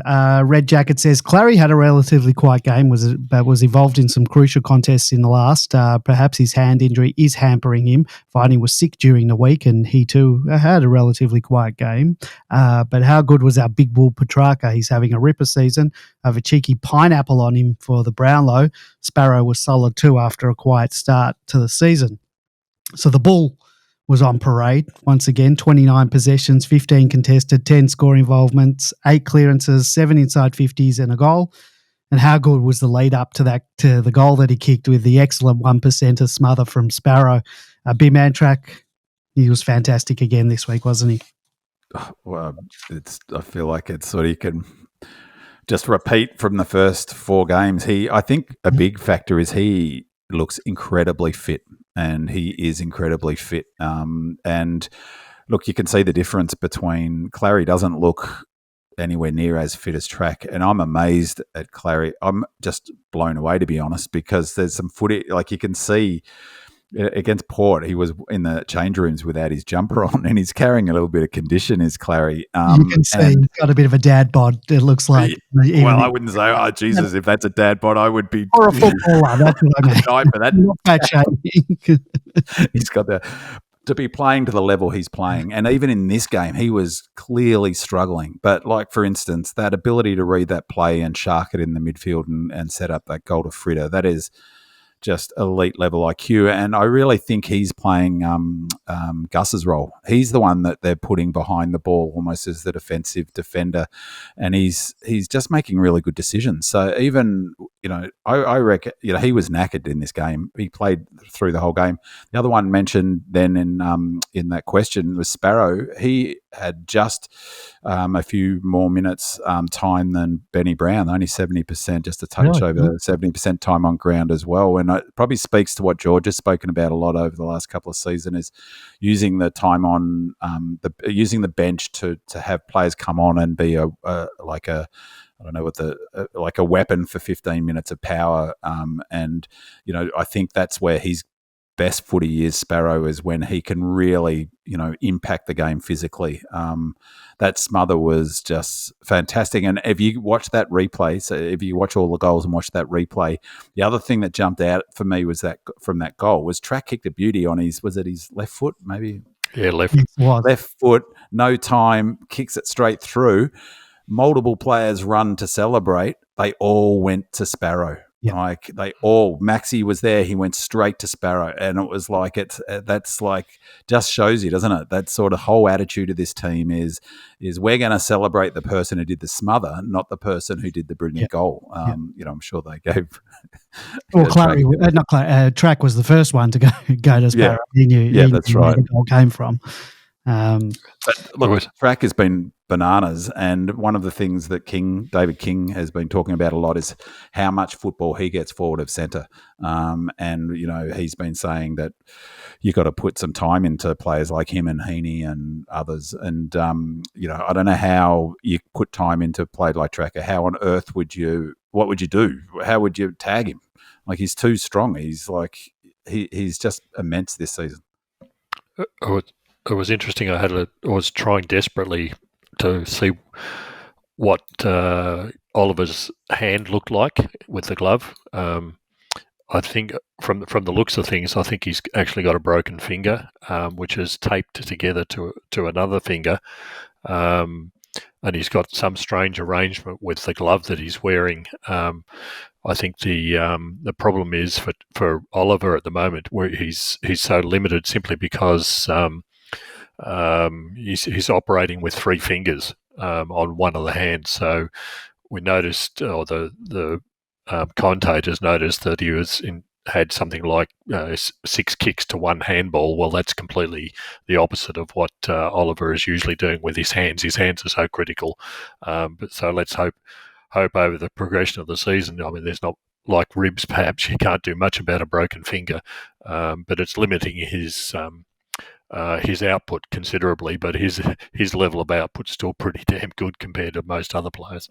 Exactly. And the other thing he did a couple of, which it might have been a combination of fatigue, it also might be his hand, is that the commentators noted as well, is that he kicked the ball off the ground a couple of times where he would ordinarily pick the ball up. Yeah. But I'm amazed at what he's putting out. He looks like a suburban footballer carving it up at AFL level. Yep. 𝗟𝗶𝘀𝗁𝘀 says, really looking forward to the pod to keep us company on the long haul across the hay plain from Adelaide to Canberra. Thanks in advance, guys. Some of Billings' tackling/pressure versus Adelaide was not in keeping with the Melbourne DNA. On the other hand, we have seen that his ball use can add an important touch of class in the area where we need it. Is this an acceptable trade-off? If not, what is the answer? We've also got a voice message from our good mate Salty. Boy, Salty here. I left you for 2 weeks, but thought I'd give you a call. Obviously, had 2 fantastic wins in Adelaide. I'm keen to hear your thoughts on how you think Billings is going so far. I think he's had a game or two he's been okay, but probably could have had 2 this last game, and whether he holds his spot. It sounds like Hodgie might get a week, but if he doesn't, would you put in Hunter over Billings, or are you happy to persist with Billings for the time being? That's all. So I think 𝗟𝗶𝘀𝘁𝗲 had an amazing last game as well. I'm sure you're going to give him lots of kudos. But yeah, what a find. What a player. I wouldn't mind seeing him on the wing or half forward in the nibble role. Anyway, looking forward to hearing the pod. Yeah. Well, we talked about Judd McVee, but we might touch on whether you think he could play on the wing in a sec. But, George, I've seen lots of people knocking Billings after 2 relatively quiet weeks. However, I reckon if he'd nailed 2 or 3 of the behinds, we might be having a bit of a different conversation about him.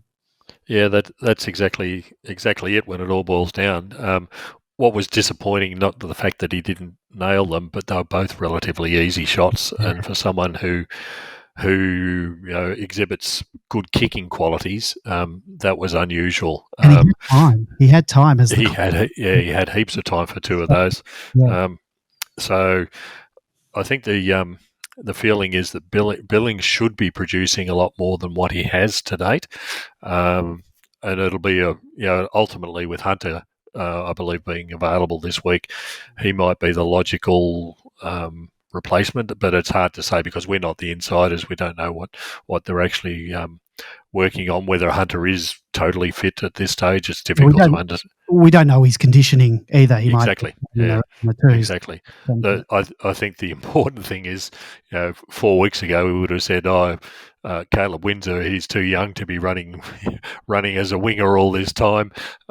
He's absolutely locked in one of the positions on the other side of the ground, and the Billings is providing rotation, I think, with Langdon and Windsor, but I don't think Windsor's going anywhere fast. So it'll be interesting to see what they do this week with Hunter or not. I really don't have the answer. It was interesting. There was a bit of criticism on Demonland about Billings' game. And I didn't think his game was that bad, actually, like as you said. And if you're taking his chances and suddenly, then suddenly it's a strong game. Yeah. And it's a bit hard to tell as, we've had this conversation about a number of players in the last 3 years or so when so much of their role is how many kilometres they cover defensively. A player can have very low numbers, but be playing their role, in the defensive system that Goody wants them to. I was having, I think the criticism of him is the same criticism that George has flagged that he had at St Kilda, which is defensively, he's maybe not the best defensive player, but we knew that. We got him in knowing that, and we got him in to be a distributor. Having said all of that, so I thought maybe he didn't play as poorly as what people suggested. I'm just looking at his numbers here, though. As I noted last week, that player rating is a pretty good measure, actually.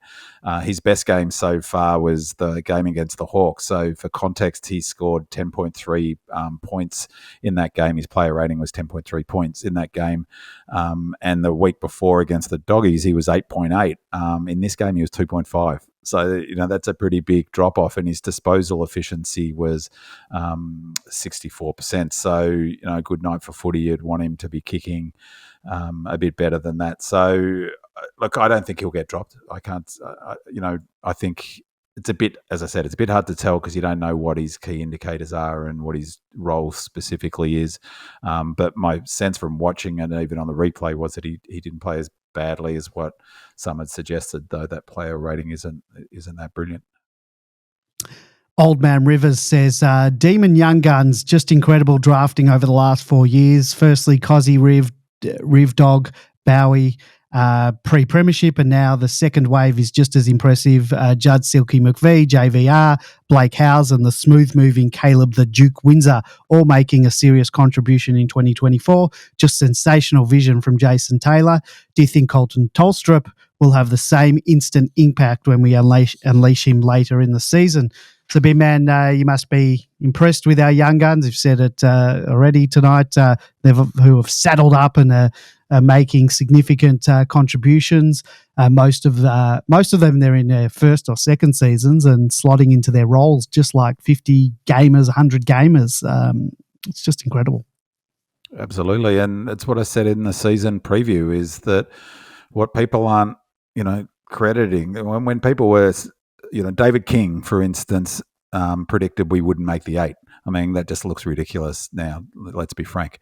And the general consensus was, on Demonland, you'd put all of those different predictions. It was a bunch of football commentators and so-called experts who didn't have us finishing top 4. I'd say more didn't have us finishing top 4. None seemed to have us playing off in the grand final.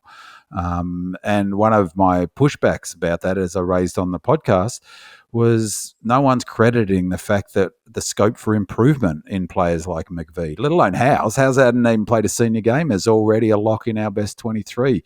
The scope for improvement of 𝗍𝗲, the scope for improvement of Chandler, of Rivers. We've still got players who haven't even made the senior side, like the Colt, who's got enormous upside. We've got Windsor, who's in his 5th game of footy. He's as exciting as he is. He's already a super important player to our structure. So I just found that all quite bizarre, as if we're static and we're not going to improve. And Taylor can, he's a big factor in that. And I don't even know, I didn't actually open it up, but there was a thread on Demonland saying we'd re-sign Taylor. I presume that means him. Oh, was there? I didn't see that. That's nice. So I just think that those young players are a massive factor in terms of where you just compare Melbourne at the moment to the Pies, like I said at the beginning of the season in the preview, is that we have got a list that looks like a team, looks like what Adelaide's list should look like if they're pushing a team that's about to go to the next step. We've got that, and we've finished top 4 of the last 3 seasons on end, and it's if we get to 6-2, we're better than even money and finishing top 4 again this season, which is incredible consistency of success. And you only need to look at the struggles of Brisbane and Collingwood this season to get a sense of it. And I put a lot of that down to Goody, of course, but I put a lot down to Taylor and the players he's selected. And also it has to be said is, right through my supporting Melbourne, we've been woeful at developing players. Like I can't, so many good players. Jared Healy, he leaves Melbourne, becomes a much better player at the Swans. Maybe that's a bit unfair, but even a player like Wiedemann or Lucas Cook, or we were throwing them into a system and they weren't getting better. Now it's a combination of excellent players that they're selecting, culturally strong players, good citizens, and we're developing them properly, giving them a proper crack at footy, which is why I haven't given up on someone like Jefferson, for instance. Jefferson, the way he's tracking, if he came to Melbourne 15 years ago, that'd be it. He'd be gone to the system probably, but he's a chance because of Taylor and the development system they've put in place. As for the Colt, I mean, he looks like he's got the tools. You guys have seen more of him. he looks like he's got the confidence. He seems to me that one of the advantages he'll bring to it. I reckon if 𝗍𝗲 doesn't get up, he's a chance of coming in this week.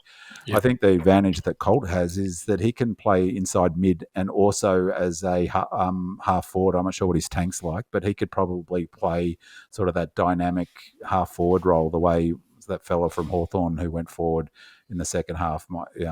Hardwick. Yeah, Hardwick. He's strong. He's low centre of gravity. He's got the Lee Matthews sort of stocky build, and he looks like he's got a bit of confidence as well.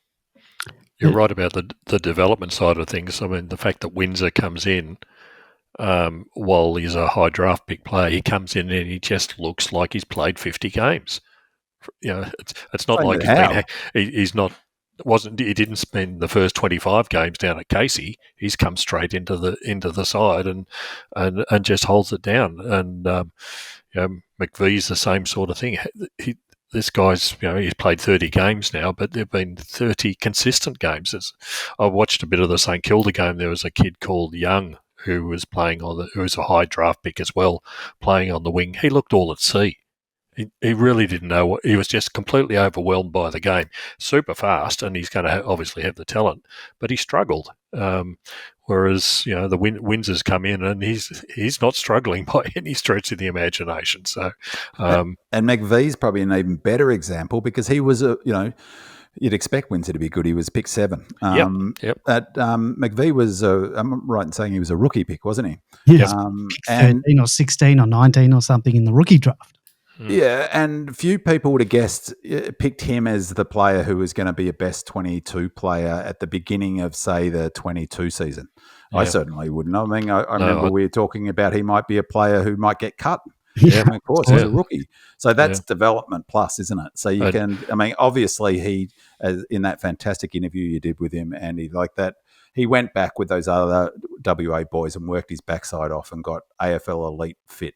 Right, so he's done that work to do that, but he's been developed as a halfback flanker to fit within a system, and he's just thriving within in that system. And to me, that's just A-grade development. The other one who's been developed nicely, certainly in over the summer period, is Chandler. That he was a guy who was playing almost permanent sub. Coming back, was he going to be traded? Yes, no. All of a sudden, he's come back in, and he's an integral part of the forward line now, and performing very, very well. So, whatever they gave him over the summer, it was the same story. It's funny you should mention him because I was watching the replay earlier. It occurred to me when he slotted that goal from the boundary line is that if you'd talked to a lot of Demons fans, say middle of last year, who would you take out of Chandler and Toby Bedford? 80% of fans would have gone Bedford, but I reckon that would be swinging back in Chandler's favour. More and more people would be thinking, actually, we've got a goal kicker here who works up the ground and takes his chances. We need to kick goals. So, he's a good one in terms of development and sticking with him. Well, we're going to talk about him right in a moment, but this is the problem with a message board where an old thread can get bumped up. So that thing about Jason Taylor re-signing on a long-term contract was a thread from 2021 that 2 years later someone has brought back in today to talk about something that Gerard Healy said about the drafting of 𝗟𝗶𝘀𝘁𝗄. And that he's just about the best kick in the competition. So, no, Jason Taylor hasn't re-signed. Someone said they think he comes out at the end of this year or next year. That's one we probably want to re-sign again because let's sign Jason Taylor up. Just before you go to the next question, Andy, Demon Dynasty in the chat room notes that Howes and T-Mac have the lowest average metres gained of all defenders so far this season, and wonders whether they're under instruction not to bite off more than they can chew with their kicking and passing edge. Might be be a good point for both of them. And he also notes that Clary's rating against the Crows, he has a fantastic system, a player rating system, as I mentioned last week. His rating against the Crows was 65% down on his average 23 home and away rating. So that's a pretty big drop-off. But I think, again, that's a fatigue played a big factor in that. And it's amazing, amazing he was effective as he was. Well, the metres gained is also going to be sort of predicated on how many possessions they get as well. I know T-Mac only had 9 possessions. How many did Howes have? Because if you're going to have low possessions... And you can't count McVee because he had 9 plays as on well. every time and kicks out. Well, McVee had 20 possessions this week, but Howes has had 9. And, defenders, it isn't all about possessions because it's, pressure acts and spoiling and, And as was suggested, you give the ball to come out of defence to people like Salem and Rivers. Exactly. Handball it off. Yeah. All right, so we have a voicemail from Maddie from Caulfield North regarding Cade Chandler. So I'll play it and then George jump in with your thoughts once it finishes. So we've talked a bit about Chandler, but if you've got anything else to add. Hey guys, Maddie from Caulfield North here. Just wanted to comment on Cade Chandler's season so far. I think he's fast becoming like a real integral part of this current forward line structure that we got at the moment. And I don't know, he doesn't get spoken about too often. I think in previous years, like the knock on him has been that maybe he wasn't putting enough pressure on, and he seems to, like this season, be racking up the tackles, and he's such a good shot for goal sometimes. And I was looking at the AFL app, and according to that, he's currently the number 1 in the competition for max speed. So, yeah, just wanted to think, just what you guys thought on Chim's season so far, and how important he's going to be this week now that 𝗍𝗲𝗀𝗀𝗀𝗀's out of the side. And the other thing, just wanted to say a quick note that I don't know if you guys saw, but after Clary delivered that inside 50 kick to Fritsch this week, the entire team got around him again and were giving him hugs and pats on the back. Just love to see that from the guys supporting him, and awesome. So yeah, just thought I'd highlight that too. Love the show. Catch you guys later. George? Yeah, not much more to add to that. I think that's one thing that to keep in the back of everyone's mind. I remember years ago we were talking to one of the assistant coaches at Melbourne. It was about James Harmes at the time, who said he had all sorts of problems for a start off until he developed the body necessary to play AFL footy, and it usually takes 2 to 3 years to be able to do that. And I think Chandler's also in that getting into that area at the moment. We're just starting to see something come through, but I suspect if 𝗍𝗲𝗀𝗀𝗀𝗀's not available this week, we're going to be depending a lot more on Cade. But it's also about a confidence game. When you, like I said, when you're spending most of your time as a sub in previous seasons, all of a sudden you're getting the games, you're performing in those games, you feel more confident, and then your output gets even better. And Cade's not going anywhere off the list at the moment, and he'll be staying on the ground for quite a while. Yeah, I put the asset on him at the beginning of the season in our preview to say, he was really key. I said he was at the crossroads. I think under the question, which player's under the most pressure, I chose him because he's at a point in his career where he's really got to be putting the best foot forward, and we really need, we don't less of those high half forwards. I think we're well set for them now. We need the players closer to goal to take their chances inside 50, and geez, he's just delivered on that. So he's been awesome this season. I mentioned player ratings. Poor game against against the Swans, only 5 in that game, but then 13 points against the Dogs, 11.4 against the Hawks. Not such a strong game against Port, 7.9, but 11.5 in this game. 80% disposal efficiency, 90%, almost 91% against the Dogs. And he's kicking goals and important goals, really key goals. So he's now kicked 6 goals for the season, and he kicked the one in this match, but geez, he flushed it. And again, it was a crucial time for that kick. And he's really showing impressive leadership. He's got a good voice, really positive body language. He's become a really important player, and I think he's a small forward. I like him closer to goals. I think he's a really good balance between him and 𝗍𝗲𝗀𝗀𝗀𝗀, the way they're developing a good synergy. I think he's been fantastic this season so far, and another player who looks fit as a fiddle. Singer says, I'll echo the sentiments about loving the podcast and really grateful for you guys for all the hard work that you put into it. Do you guys think 𝗍𝗀𝗃 needs to adjust the way that he plays in terms of aggression when bumping? I love the hardness, but he has to learn that if he's going to bump, he can't leave the ground and he absolutely can't lift the elbow. I was hoping that the incident would be graded as low impact, but the late lifting of the elbow probably ruled that out. I hope we appeal to attempt to downgrade it to low impact and maybe he can escape with a fine. By the time you read this on air, you'll probably know whether the club will contest it. However, given the new rules, I doubt 𝗍𝗀𝗃 will get off. It's a shame because the hit was silly and may cost us against the Lions. So 𝗍𝗀𝗃's received the one-match suspension for his bump on Jake Saligo. The bump was assessed careless, medium impact and high contact. The Ds are appealing the suspension in the hopes that they can downgrade it to low impact and that he can escape with a fine. Big man, does 𝗍𝗀𝗃 need to adjust the way that he plays?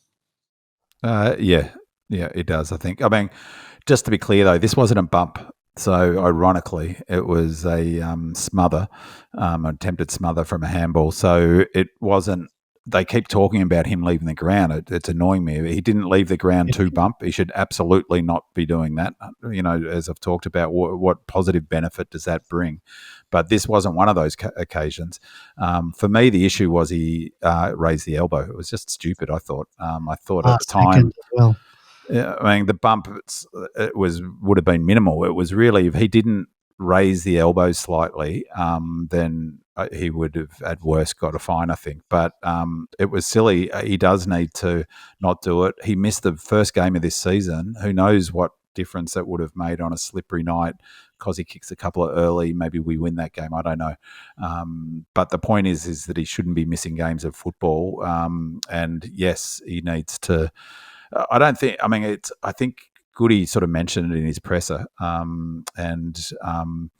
that there's a fine line, and I mean, we ask a lot of these young players and these young men, don't we? We want them to be super aggressive. We want them to attack the footy. We want them to, I'm lauding him for the pressure that he put on earlier, and then we get worried when they cross that line. I was furious. Like, there's this stuff on Demonland about Raw, him being called a sniper and the dirtiest player in the AFL. It makes me so angry. I cannot begin to tell you how angry that makes me, because I don't think he is a dirty player. He's an aggressive player. He plays not unlike his uncle, 𝗍𝗃𝗃𝗁, who was there's a player who I loved coming to our club as well from another club. So yes, I think he needs to be smarter. Like in that incident, that was fine. He just didn't need to raise his elbow. I just thought that was silly. So you're saying he didn't leave the ground. He left the ground, but he left the ground to sort of smother the ball, and then he jumped to try to interrupt the flight of the handball. And as he's coming down, he's lifted the elbow to the guys. Yeah, I just thought it was stupid, and it was almost, to me, it's a bit hard to tell because you see the slow-mo, and then it gives a false impression often. But it seemed to me that he instinctively put the elbow out and then realised. Instinctively try to bring it in because he barely touched him. Like Saligo, it was Saligo, wasn't it? Yeah. He was best on ground for the Crows. He was by far their best player. Yeah. He didn't have any ill will. It's like the Smith hit. Like everyone jumps on him for the Smith hit. Every players should want to get hit by him because they go on to be their team's best player. When Bailey Smith was their best player that day, he had no problem. So. It's a fine line. I don't want him to rein in his aggression. Just be smarter about it. Yeah. You can sort of see. I'm just watching it sort of in slow motion, back to back. It looks like he puts in his elbow to sort of protect himself, but then he sort of just lifts it as he. Yeah, it didn't do any damage. I mean, to be honest, because I think this is stupid. I think this is an absolute. I can't remember if this got changed, but it seemed to me a logical rule would be if you've got form, you double up.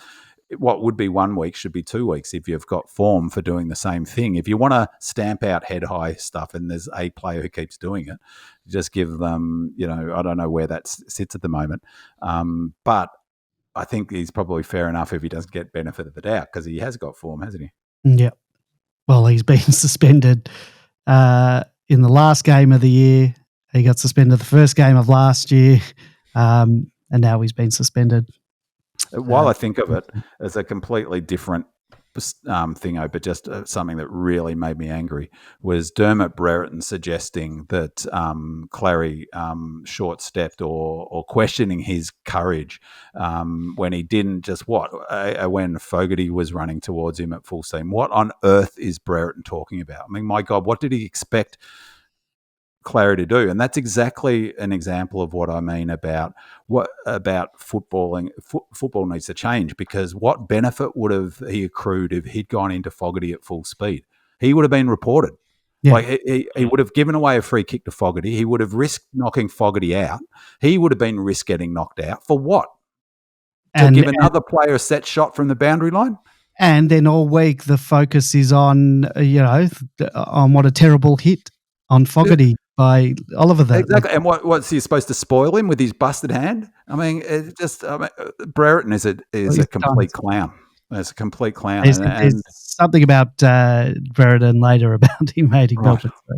So we'll move on. Scroll asks, was that the most putrid umpiring performance in a D's game for a long time? And JN02 replied, agreed. I was at the game and thought the umpires were very much influenced by the crowd. It was infuriating, to say the least. So there were 21 free kicks to 9. And as I've been banging on for years about umpiring, it's often the freezer you don't get that the opposition does get, that make the gulf in the free kick counts seem even worse. And I'll say for the most part that over the last few years, we've been pretty even at the end of the year in terms of free kick differential. So this game was frustrating because not only were we not getting everything, but nothing was coming our way. And when we did get a free kick, their crowd acted like they'd never received a free kick in their lives, and the umpires had committed a capital offence. So, Giorgio, what are your thoughts on the umpiring in this match? We'll keep it short. I'm actually glad they imported a lot of the Victorian umpires over to the game, because it would have been even worse had they had the locals in there. What do you do? What do you say? I think we had 2 of the 3 worst umpires in the competition, but they're going to be there next week as well. We got away with it in this game, but I'm always frustrated by the frees that they don't give as opposed to the frees that they do. Like the one Clarry didn't get like in the first minute or 2 of the game. His head got taken off. The commentary that's going on about the Ginnivan situation, that should never have arisen in the first place, but it's because the umpires don't apply the rules. Pay it. It gets too high. Just pay it. Exactly. Jesus. Just pay it. What are you there for? Yeah, and the thing is, when the umpires start paying these things, people stop doing other things as well. That they know that they'll get away with it. One of the ones that I've noticed in this round is a couple of teams. Geelong do it. Who else does it? Brisbane do it. The man standing on the mark doesn't move because he's been told to stand. They'll position a guy about 5 or 6 metres away. On the corridor side often. Who starts moving before the play on call's been made, so that they're already moving in on the player kicking the ball. But the umpires don't see it. They don't call it. They don't call it. They did initially because you're inside the zone. Yeah, but coaches have obviously worked it out as well. Here's a way of getting around the stand rule, but the umpires are too silly to see the blindingly obvious when it's right next to them. They're looking at the guy on the mark. They're not noticing the guy who's 5 metres away starting his run as the player's coming in to kick. So, we have to say we do that all the time, but there was an occasion where the Crows did it to us and almost smothered the ball from the player. I forget who was kicking it. Was kicking inside 50 from, say, the wing, and almost touched the ball. And I was, it should be 50-50, but we do that all the time. We're really disciplined about doing that, actually. Well, they've got 4 umpires on the field. Why can't one of them look at the guy on the mark and the other one look at the one who's around? No, you're being sensible, Andy. I'll stop. 𝗟𝗶𝘀𝘁𝗁 writes, hi, team. Loving the podcast. This one's from Mrs. 𝗟𝗶𝘀𝘁𝗁, Spargonet. who's a relative newcomer to AFL, having grown up in Sydney and followed that other code. She's an Eels fan. She then transitioned to AFL first as a Swan supporter, and after much cajoling on my part and forcing her to attend many games, she became a fully fledged Demo member. However, I will reveal that our first kiss, a bit too much information, was back in 1997 at the G, watching David Neitz kick 3 in a muddy affair. A loss for the Ds, of course. Anyway, this is her observation, backed up purely by anecdotal evidence. Goody has mentioned in press conferences that at the start of each game, he kind of waits to see what the opposition throws at them and then adapts.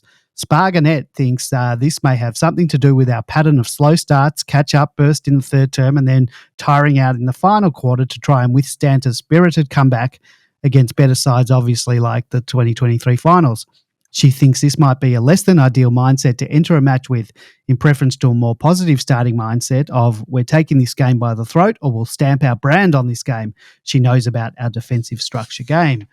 So, big man, does 𝗟𝗶𝘀𝘁𝗁 have any merit in her observations? And in regards to what she believes is Goody's wait and see approach, surely that can't be the case. I think Miss 𝗟𝗏𝘀𝘁𝗁 has got a better handle on football than literally, no joke, 99% of the football media, because that's a very astute observation and accurate one. And I've talked about this a lot, is that Goody is not given the due he deserves for his tactical nous. And often people, partly because of the shallowness of the analysis of football, everyone, for instance, was talking about the assertive actions of Lyon at the halfway mark to bring St Kilda back into the match. And so often coaches who are regarded as strong tactical coaches, they're regarded like that because they make moves. They put a player on another player. They throw the Hardwick forward. So Mitchell was lauded for throwing a player forward. That's 1970s tactics, is that you put a player in a different position. But what it gets noted is the proactive move. But what Goody doesn't get kudos for is exactly what Miss 𝗟𝗏𝘁𝘁𝗁 has noted, is that, and I've noted previously as well, is that he is a responsive coach often. Often he will allow the game to look exactly as noted, to see what shape it takes, and then we will respond and respond in different ways. He doesn't tag, he responds to the tag. So that's a good example. Someone decides to tag one of our players like a 𝗍ine. He lets them do that, and then he puts 𝗍ine at half forward and drags Drew to the half forward flank. So as opposed to being the pro, so who gets the credit in that situation? Hinkley gets the credit for putting Drew on 𝗍ine. Oh, a mastermind move. Well, that's a good sort of analogy of Goody's style. Well, then, as we've noted, then he moves that player around. He drags Drew, who's their best clearance player, away from clearances, or one of their best clearance players away from clearances. So he very much does that. I think he's done that more since 21, where he's allowed the game, or they've allowed the game to sort of shape up. At the end of 22, when our fitness was stuffed at the end of the season, we were going hard in the first quarter, and I think to build a winning lead. But outside of that, it's become much more pronounced that, allowing the game to find its shape and then responding. He says it all the time. He says, well, we can play different ways, but I would say it's premised on one thing, and it's premised on the defense. So whatever system they want to do, Goody comes in with a view which is like the anti-Malcolm Blight view. Malcolm Blight used to think, well, we'll score 125 points, we'll win 95% of games of football, as opposed to the Malthouse view is, which is in the Goody camp, is if we keep the opposition to X score, we will win 95% of games of football. And that's the camp that Goody's in, which is why Maisie could say it the best and fairest to you, Andy, or whatever that was, that our goal was to keep the opposition in 21 to 60 points. Then it went out in 23, for instance, to whatever it was, 75 points. I'll bet you that it's gone down to something like 65. So there'll be a team rule. The success is 65 points. So I think it's correct. And I think that, I take the point about, well, what happens when oppositions jump and we're behind the 8 ball? And I think that's definitely a worry. And it's interesting. I think that, we were jumped in the game last year against the Pies in the final. There were factors at work there, and I think it's a debatable point. Maybe you're better to get a lead, but I don't think we've been behind too badly in any first quarter this year, have we? We haven't been jumped too badly in any game so far. In fact, though, have we? I would hazard a guess that we're behind in this match. Well, Port Adelaide last week, they kicked the first 3 goals. Yeah, but at the end of the first quarter.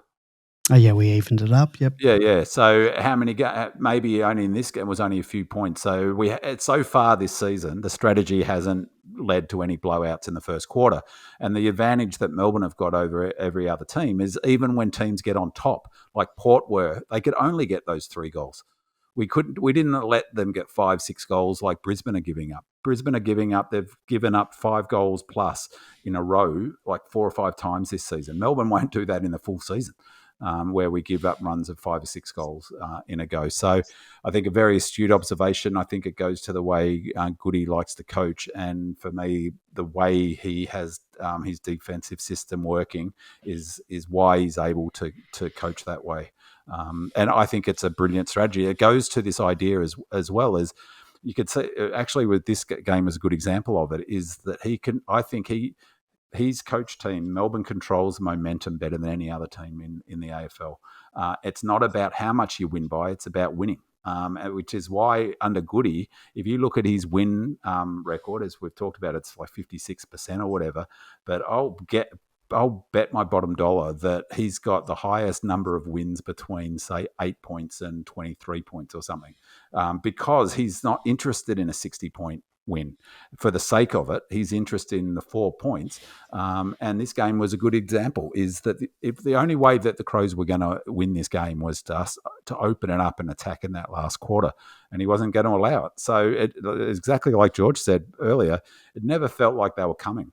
Like it never, at one point they got within 15 points. We got out to 33 points, but it never felt like a tsunami was coming from the Crows. It was like we held them at arm's length. So I think Mrs. Sparganet is spot on there. And I think he'll stay with that approach.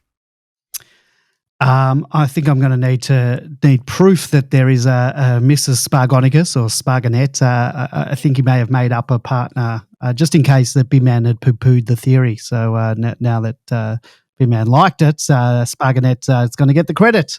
Was the kiss at the Neaters game was just an extra detail for the Mrs. Shoot. You put in some extra any lie requires a little bit. It makes it sound believable, like the old I've got a Canadian girlfriend. Yep. All right. Red and Blue Rising says, I love the mentality and culture this team is building. I've noticed we are one of the only teams that everyone in the club rooms, including players who didn't get selected, singing the song and getting involved. This must be what Goody and Pert were referring to when they said we will see our culture come to the fore. And we mentioned this earlier, and also love the way the team got around Sparrow for the smother that resulted in track snap, and the way that the team got around Clary for the past fritter that Maddie from Caulfield noted in the voicemail earlier. George, there were a lot of knockers on our culture in the off-season, but a lot of that was outsiders' perceptions, and I prefer to judge by what I see on the field and the results and the vision from the rooms like Red and Blue Rising mentioned, as well as what I see on the players' socials and the 2 weeks in Adelaide and the way the club integrated the partners and the kids. And I'm just not buying what any of the muckrakers are selling. What are your thoughts on the culture that the team is building? Yeah, that's interesting. People confuse often the culture on the field with the culture off the field. They can be almost two different things, but in this case, the results are being produced by the culture on the field, which is what ultimately all we fans want to see. It's about winning games and how you win games. And what we're seeing with this team that we've seen over the last couple of years, certainly that Goody's been trying to implement, is I think it was a couple of years ago when they had one of those player get-togethers and frank speaking sessions, and somebody said, if somebody kicked a goal, you don't come and say, "Oh, that was a fluke." You congratulate them on it, or you got away with something. No, you were lucky there. No luck. No good fortune, you congratulate them for what they've done. That's how you build the culture within the side. You support your fellow players under all circumstances. So what we're seeing on the field, certainly in this early stage of this season, is players putting in absolutely 100% all the time from everybody, which is something you don't see in other sides. They give them a pat on the back if they kick a goal or something like that. But it's not just the kicking of the goal. It's got to be when the guy really makes an effort or causes, something. Well, the Sparrow smother was the classic example. It wasn't the fantastic kick of Petracca. It wasn't what happened beforehand to get it in there. It was the fact that the Sparrow absolutely threw himself to create that opportunity that causes the goal. That's how you build culture. Well said. Well said.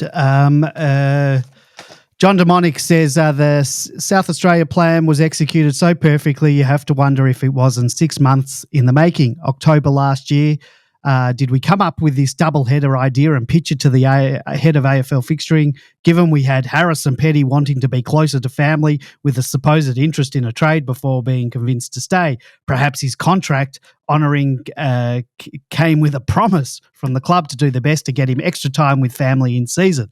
As well as a team bonding exercise from all again bubble style, it's ended up a stroke of genius. Our performance is the envy of the competition. Plan or happy coincidence? What do the team think? Bonus question. In the media, there was a talk of a rotation of teams playing Port and Adelaide in the preceding years for fairness, giving it a tough road trip at the best of times. Would the club want a match versus Port/Adelaide in Gather Round again next year if given the opportunity? Make it our locked-in fixture and another back-to-back over there, or a South Australian team and then neutral Gather Round opponent. Could we be so lucky, or would the club prefer to go back to fixturing randomness? Get out with 2 wins and not push it. I can imagine other clubs wanting to play there a week earlier now. Maybe the AFL should only give clubs the week earlier match in South Australia if they play Port or Adelaide in the Gather Round for fairness. So I have no week whether this 2-week adventure was planned or put forward by the AFL or by the Ds, or whether we were just the guinea pig and had this foisted upon us. And John, I think you're trying to tie it into the Petty trade. However, spending the 2 weeks in Adelaide certainly would have helped in the preparation, particularly with the 5-day turnaround from a tough game the week before against Port. And we definitely learnt our lesson from last year, if you remember, with a trip back from Perth the week prior to Gather Round, where we came back to Melbourne, then went to Perth. But having some of the families then join the team was a great move too, as well as bringing up some of the extra players that, yes, we did probably need them just in case we had some injuries. But it gave players like Colt and Laurie some experience of road games, and that's great prep for them too. Would I want to do that every year?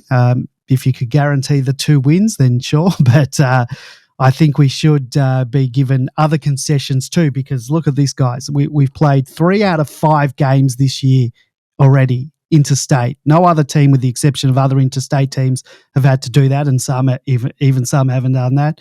We still have a heap of interstate trips to come. We've got 2 Perth trips, 2 Queensland trips, and our own $500,000 own goal in the Alice Springs.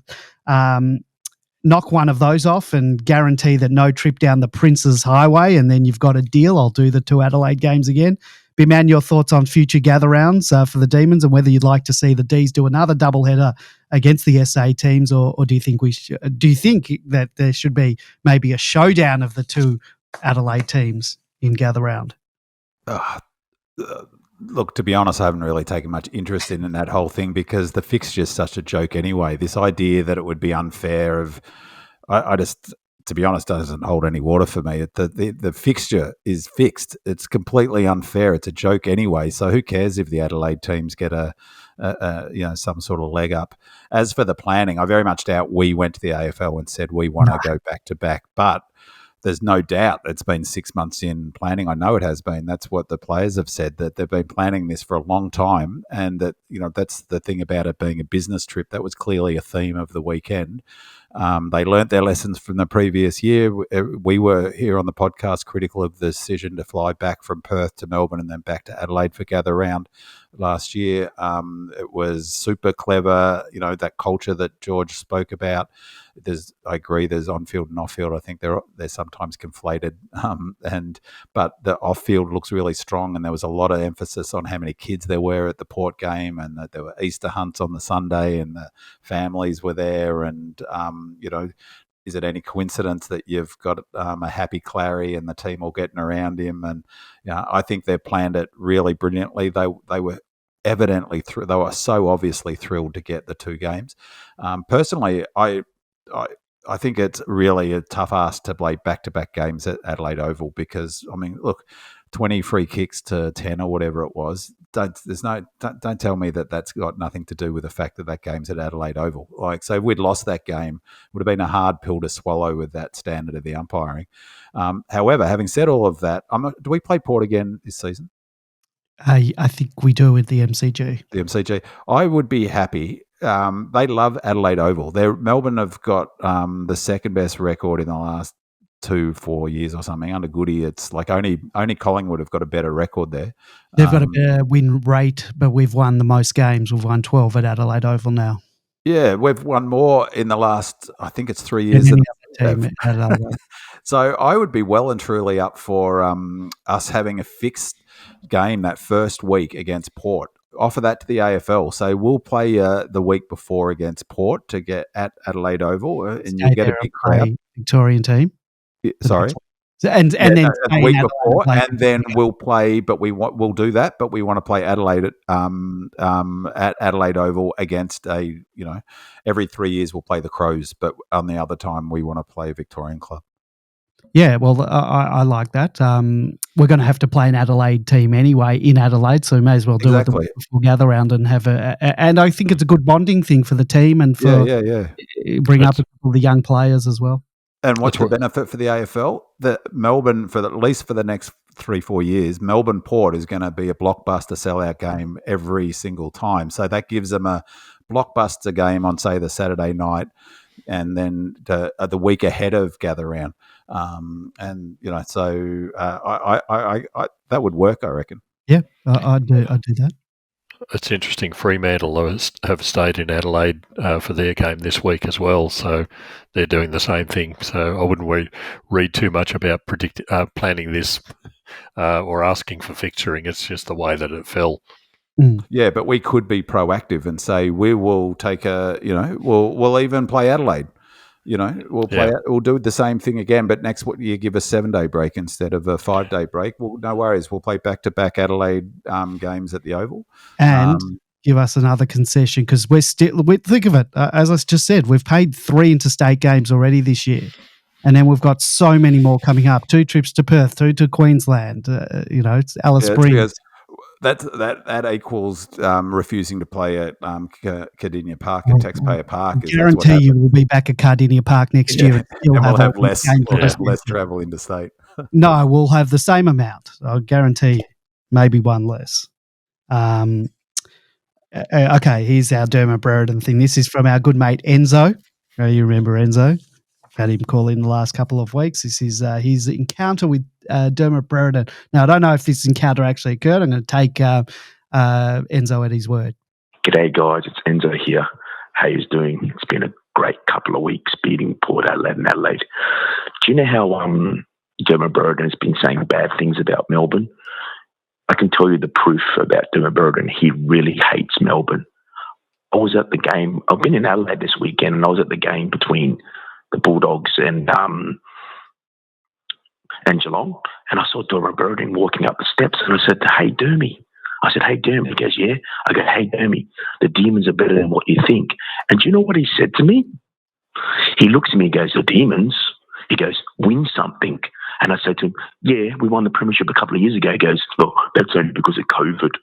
So there, Dermot Brereton, I think pure being heat about how he really hates Melbourne. So that's proof he really hates Melbourne. Good night and have a great podcast. See you later and go D's.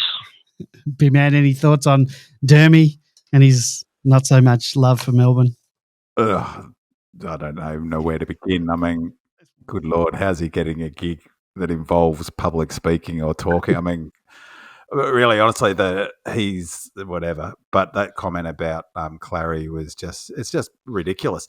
And forgetting my love of the Demons and Clary, I mean, this is part of the problem with the concussion issue. You've got people, ex-footballers, who are judging the game now based on some sort of outdated notion of what the game was. I mean, his whole career, his whole football media career has been based on this idea of Dermot Brereton and the He-Man playing football, and he takes across that same sort of attitude, questioning the courage of Clary. I mean, it's just completely forgetting his inability to be clear in what he's saying. It's like, that's just 25 years old, out of date thinking. And but he does seem to have an axe to grind against the D's, and I have an axe to grind against the Hawks because they flogged us for a big part of my Demons supporting years. So it's unbelievable he's still getting a gig, I reckon. We have a voicemail from Adam from the northern suburbs of Brisbane regarding new recruit 𝗟𝗶𝘀𝗁 McAdam. G'day, Andy, George, and man. It's Adam calling here from the northern suburbs of Brisbane. I've been a long time listening to the show, but this is the first time I've contacted you. It's a really good win on Thursday night, I thought, coming off a 5-day break. A little bit of inefficiency in front of goal, but obviously that's coming off the Port Adelaide game where we had a really good game in front of goal, I thought, but overall I thought it was a really good win, especially considering the tight time frame that we were in. I also want to say, what a joy it is to see young players like 𝗟𝗶𝘀𝘁𝗏 McVee and Caleb Windsor running around in our colours. They both had excellent performances and, so consistent so far. At least 𝗟𝗏 McVee has proven over the past year how consistent he is in the back line, and Caleb Windsor's shaping up in the same way. So it's really fantastic to see young players like that in the red and blue. The question I want to ask you guys today was about, because we just played Adelaide, it made me think about 𝗟𝗶𝘀𝗁 McAdam. When he was being traded to us here, I was really excited to see what he could do in our team. But I just wanted to ask where you think he might fit into our setup and if there'll be a place for him in the team, especially considering where our forward line currently is at and the success we're having, and what role you think he might play. Anyway, thanks very much for the work you do on the show. It's really an education for me listening to you guys every week, and really, really appreciate it. Thanks. So, George, you've seen, limited amounts of 𝗟𝗶𝘀𝗁 McAdam from your trips to training at Gosh's Paddock, albeit he's been in the rehab group for the majority of those sessions, first with the calf complaint and then latest one, the hamstring injury. As of last week's training report, I think we've got a new training report. He was listed last week as 2 to 4 weeks. He is now 2 to 3 weeks. So if you're going to get his body right, what do you think we can expect him, and what role do you think we'll see him play if he ever gets on the field?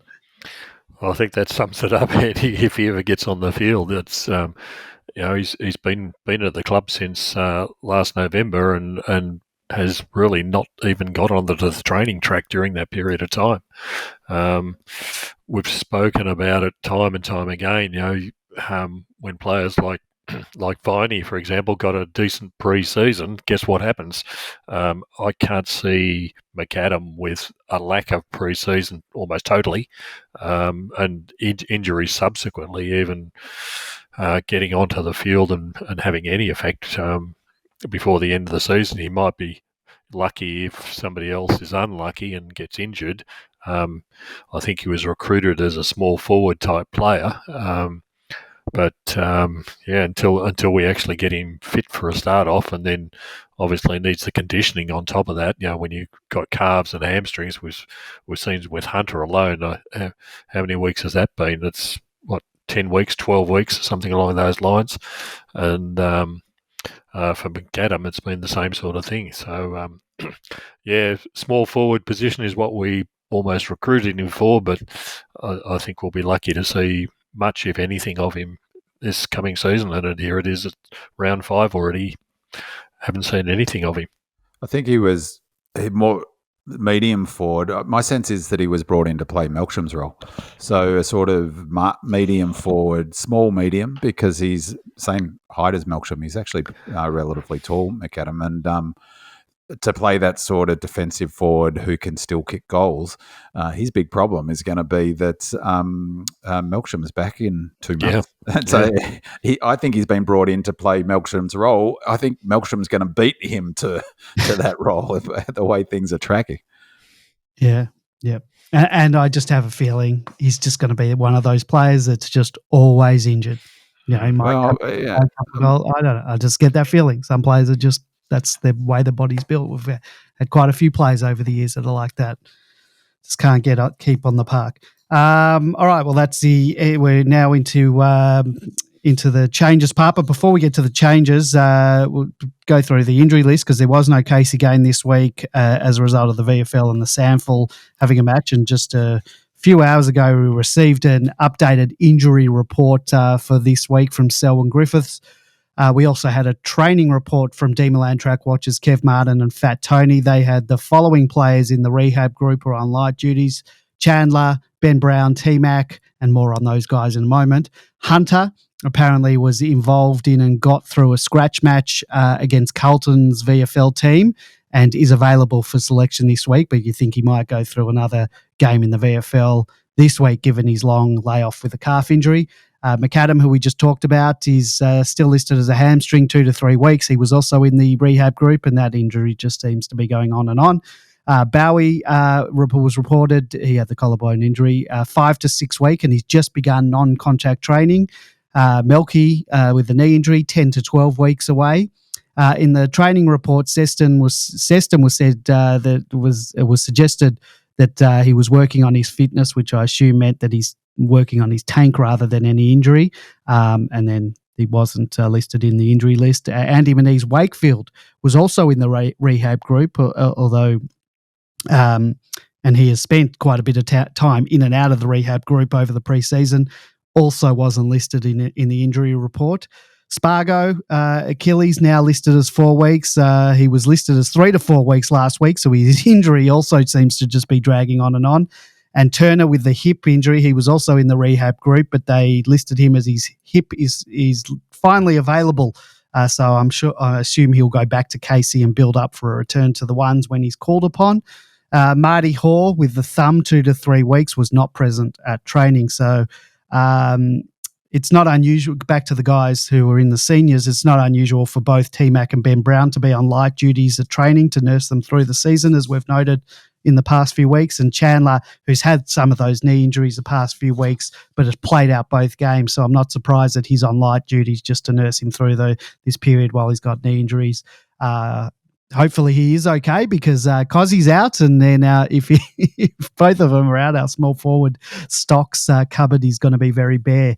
Let's get into the changes. We have a number of questions from Demonlanders on the changes for this week, so I'm going to read them all out and then get your thoughts, guys. So Red and Blue Rising says, my concern is we may be playing players banged up and under duress, i.e. Clary's hand and Maisie's ribs, and a couple of others who look sore. It's a long season. We need the team fresh and firing at the right time. Thoughts, please? Adelaide says, being a Demon in South Australia, it can be unbearable most of the time, but these past 2 weeks have been an early 𝗚cie present. Apologies to any Victorians that had to put up with the bogans of Port and the booers of Adelaide. I'll be strutting into work this morning with my D scarf and beanie. I was going to ask about your thoughts on future doubleheaders in Adelaide over the gather round, but John has already asked that one. Instead, I'll ask about our changes this week.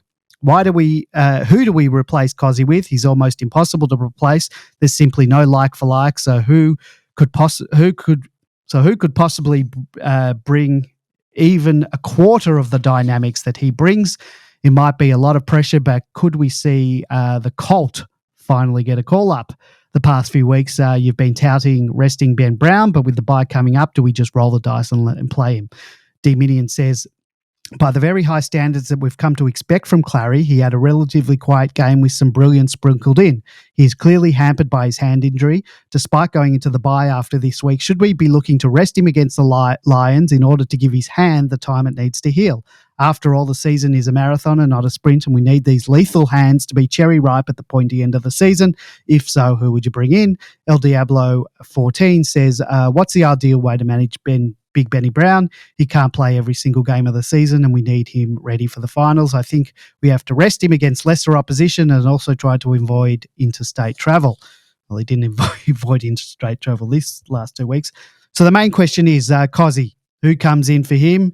If the Ds, as might be expected, are not successful in having his suspension overturned, does the Colt make his debut on the G? Does 𝗟𝗏's hand need a rest going into the bye to give him sufficient time to heal?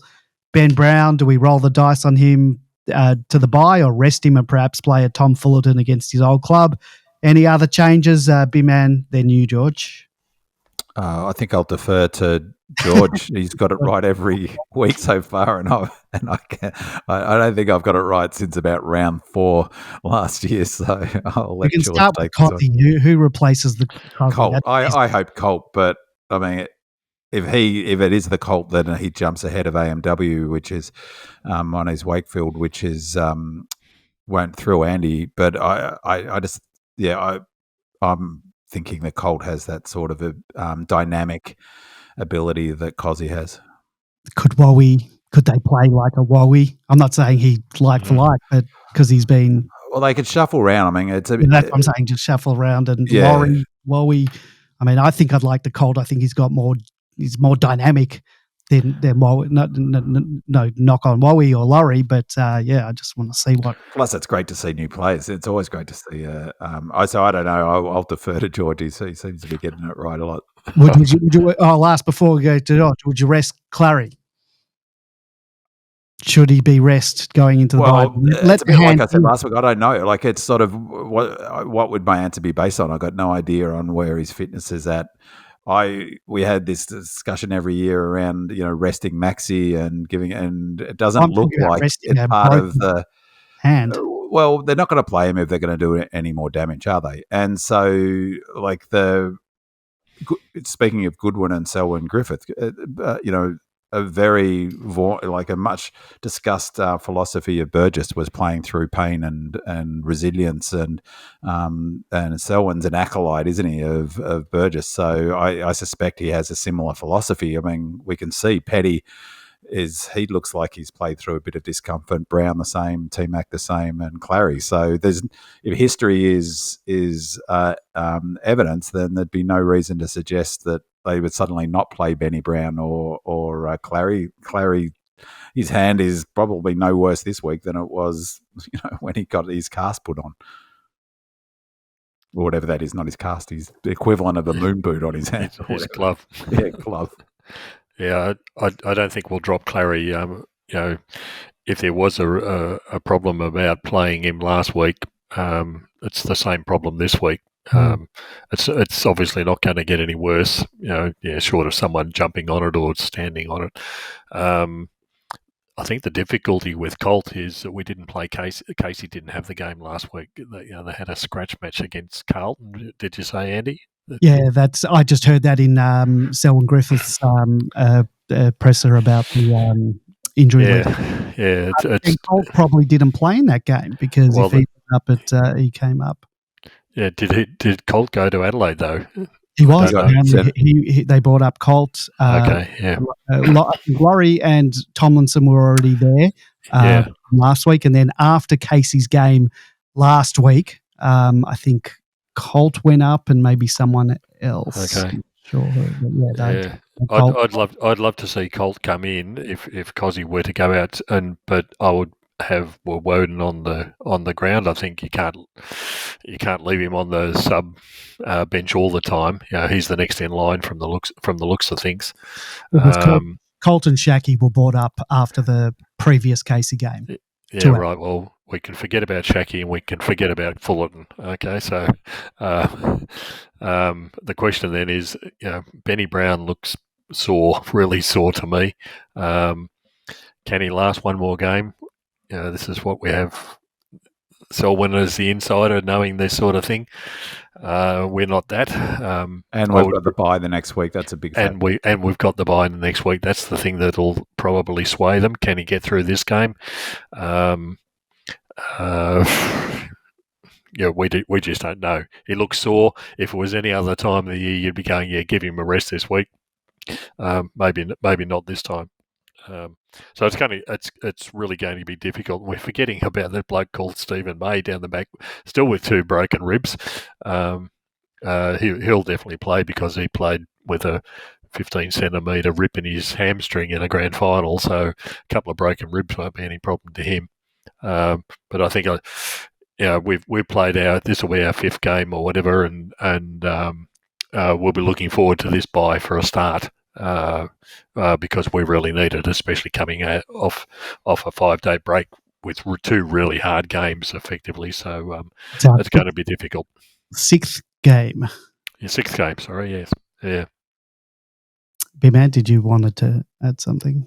No, other than Steve May got 3 coaches' votes with busted ribs, busted vertebrae, whatever. So he's no way he's not playing. No. All right, let's get into the preview. The Demons are coming off 2 consecutive wins on the road to bring their tally of wins for the season to 4 after losing their first match of the year just over a month ago. Conversely, the Lions have only just won their first game of the season against perennial cellar dwellers North Melbourne. There were high expectations for the Lions this season, and many experts had tipped them to take out the flag this season, yet their 0-3 start to the year has put them behind the 8 ball. Every match now is crucial for the Lions, and so too for the Demons, as they would be wrapped with a 5-1 standing going into the bye 13 days out from Anzac Eve. The Lions' record at the MCG is not at all flash, having lost 14 of the last 15 games at the ground, and I don't have to remind Demon fans who their one win was against. Perhaps to sweeten the memory of that semi-final loss in 2022 to the Lions, you can all cast your minds back to round 18 last season when the D's trailed the Lions by 24 points with just 7 minutes and 8 seconds remaining, and then clawed the 4-goal deficit with just 33 seconds to go when Jake Melksham kicked a pinpoint goal for a set shot to win the match.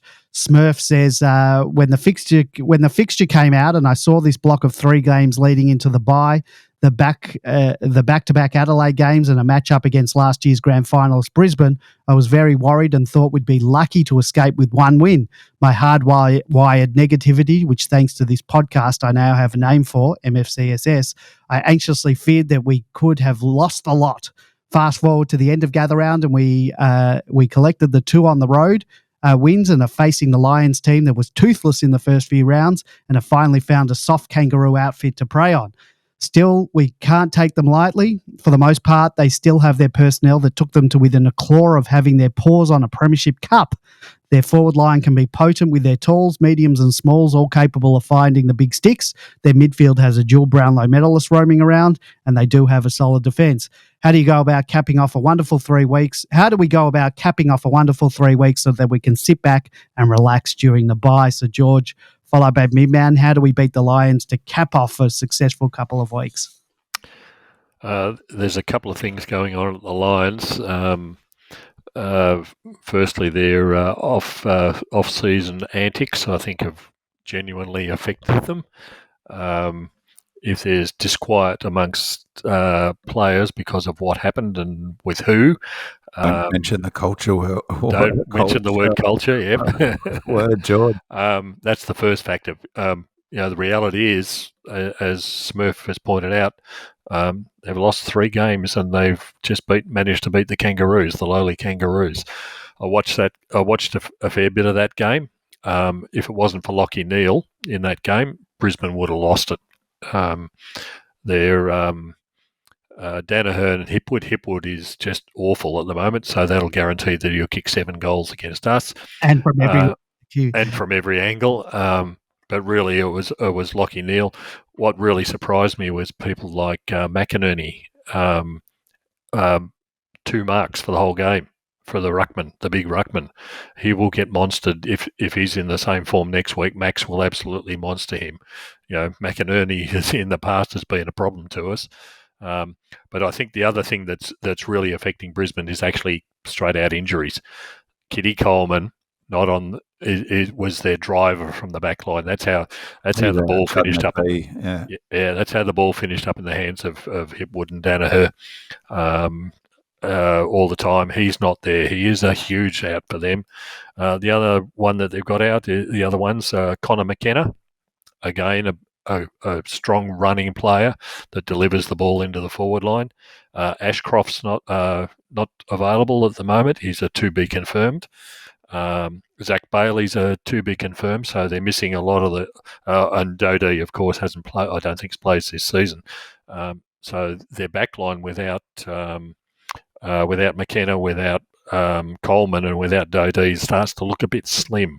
And the rest of their players aren't playing all that well. So I have a feeling this will be a completely different Brisbane side that we come up against compared to what we've had in the past. And the other thing is, it's in Melbourne. It's not at the Gabba. And the other thing about the injuries before you go, big man, Lachie Neale in 2 games this year has ended up on the bench with a big ice pack on his ankle. He has, and they're obviously playing him through an ankle injury, but still Lachie Neale. He's still pretty prolific, but that's always good news. And I think that, some of their issues get exposed. I've always thought their biggest issue with the MCG is their lack of leg speed. I think they're a super talented list. They've got, those medium forwards are the ones that have always bothered us. The Link McCarthy. Where so much better. McCluggage, Bailey, who, they're the ones who carve us up, and they're the ones who almost won them the flag, as we discussed at the end of last season. But all of those players are down at the moment. And one of their big issues that will get exposed at the G is they've never been a quick side in terms of leg speed. But without 𝗍𝗍𝗀𝗁, not only are they lacking that player who's bouncing it from a half-back flank, they're actually literally missing his leg speed as well as it's Ashcroft, isn't it? So, missing his raw leg speed. They look, a little bit slow. But despite their lack of leg speed, what they were really good at last season was they were surprisingly good at transitioning from the back half with a style that we've adopted a little bit, which is that chip mark, but chip mark going forward, not going laterally across the ground. We've sort of taken that up a bit, and also the ability to take contested marks down the line. So it's interesting that McInerney didn't, for instance, against the Roos. Of any team, you'd think he would be able to do that against them. But the other issue that they've got is that they're not bouncing from the half-back line at all. So I think they're right down the bottom from scores from the back half. They're number 18th in the AFL for rebounds, 50s per game. That's, that's North Melbourne level. If you cannot bounce the ball from the back half, and that's not even a new thing, that's always been the case. You need to be able to transition the ball. But the way footy's being played again at the moment, hopefully we're fit and running on top of the ground, because we'll expose them on transition, I think, and they're not moving the ball. Partly that's to do with 𝗍𝗍𝗀𝗁, but they're just struggling to move the ball from their back half. So, if that Pies Brisbane game was a pretty average game of footy, I have to say. I watched it, and they didn't look very impressive, and they weren't very impressive against the Roos. So who knows, what the truth of all of the off-season is and what the impact is.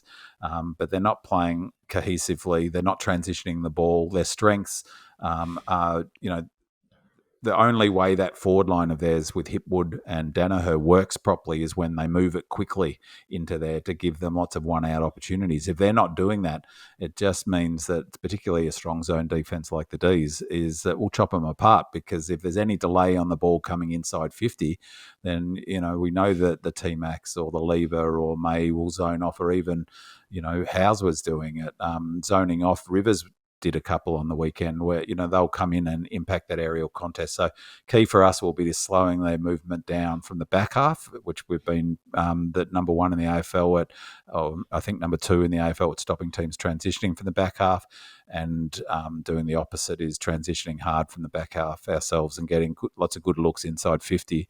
And the weather's good, Andy. It's rain in the morning, clearing up in the afternoon. And that's the other factor. The overnight temperature, 11 degrees, so Brisbane will suffer. Yeah. Bring your And I don't think, jumper. as much as it's great that they got their win against the Roos, is playing the Roos at it was at Norwood, wasn't it? Norwood, yeah. Is playing the Roos, who look appalling, to be honest, at Norwood, any preparation for playing the rampaging Ds at the MCG? I don't think so. A soft kill. You always love a soft kill. 4 points go to 5-6-1. No, would that be 5-1? 5-1. And our season is well and truly set up. All right, I think we're going to leave it there for tonight, and we'll be back next week. If you want to listen to the show live, then just please head on over to Demonland.com on Monday night at 8:30 p.m. And thank you to our 5-star reviewers on Apple Podcasts. Thank you to AI Redirect and Track Forever. Thank you to our voice bailers. Had a lot this week. Demon Princess, 𝗟𝗶𝘀𝗁𝘀, Maddie from North Caulfield, Enzo and Adam from the northern suburbs of Brisbane. Your questions and comments are an integral part of the show. So thank you to our Demonland posters who submitted questions and comments. Thank you to Demon WA, Lazy, Go Lordy, D-Star9, Ross Millen, Bigfoot, Bush Demon, Joe, Boy, Mandy, Lorian, Master Chief, Leave It to Diva, Red Jacket, D Old Fart, Old Man Rivers, Singer, Scroll, Jane02, Spargonicus and Sparganet, Red and Blue Rising, John Demonic, Radelaide, D Minion, El Diablo 14 and Smurf. Thank you to my co-hosts. Oh, yes. Andy, in the chat room, thanks to you, Demonland was in there. John Demonic, Demon Dynasty, Engorged Onion, you again, and Jabroni and Binman's PA. Thanks for in the chat room. So there is a chat room that runs alongside this if anyone wants to go into the chat room next week. Yes, Demonland.com/podcast to get in on that. Thank you to my co-hosts, George and Binman, and thank you to you, our loyal listeners. Don't forget to leave us a 5-star review and a comment on Apple Podcasts or wherever you get your podcast from, and we'll read it out on the show next week. Go Demons! Go Red Leggers!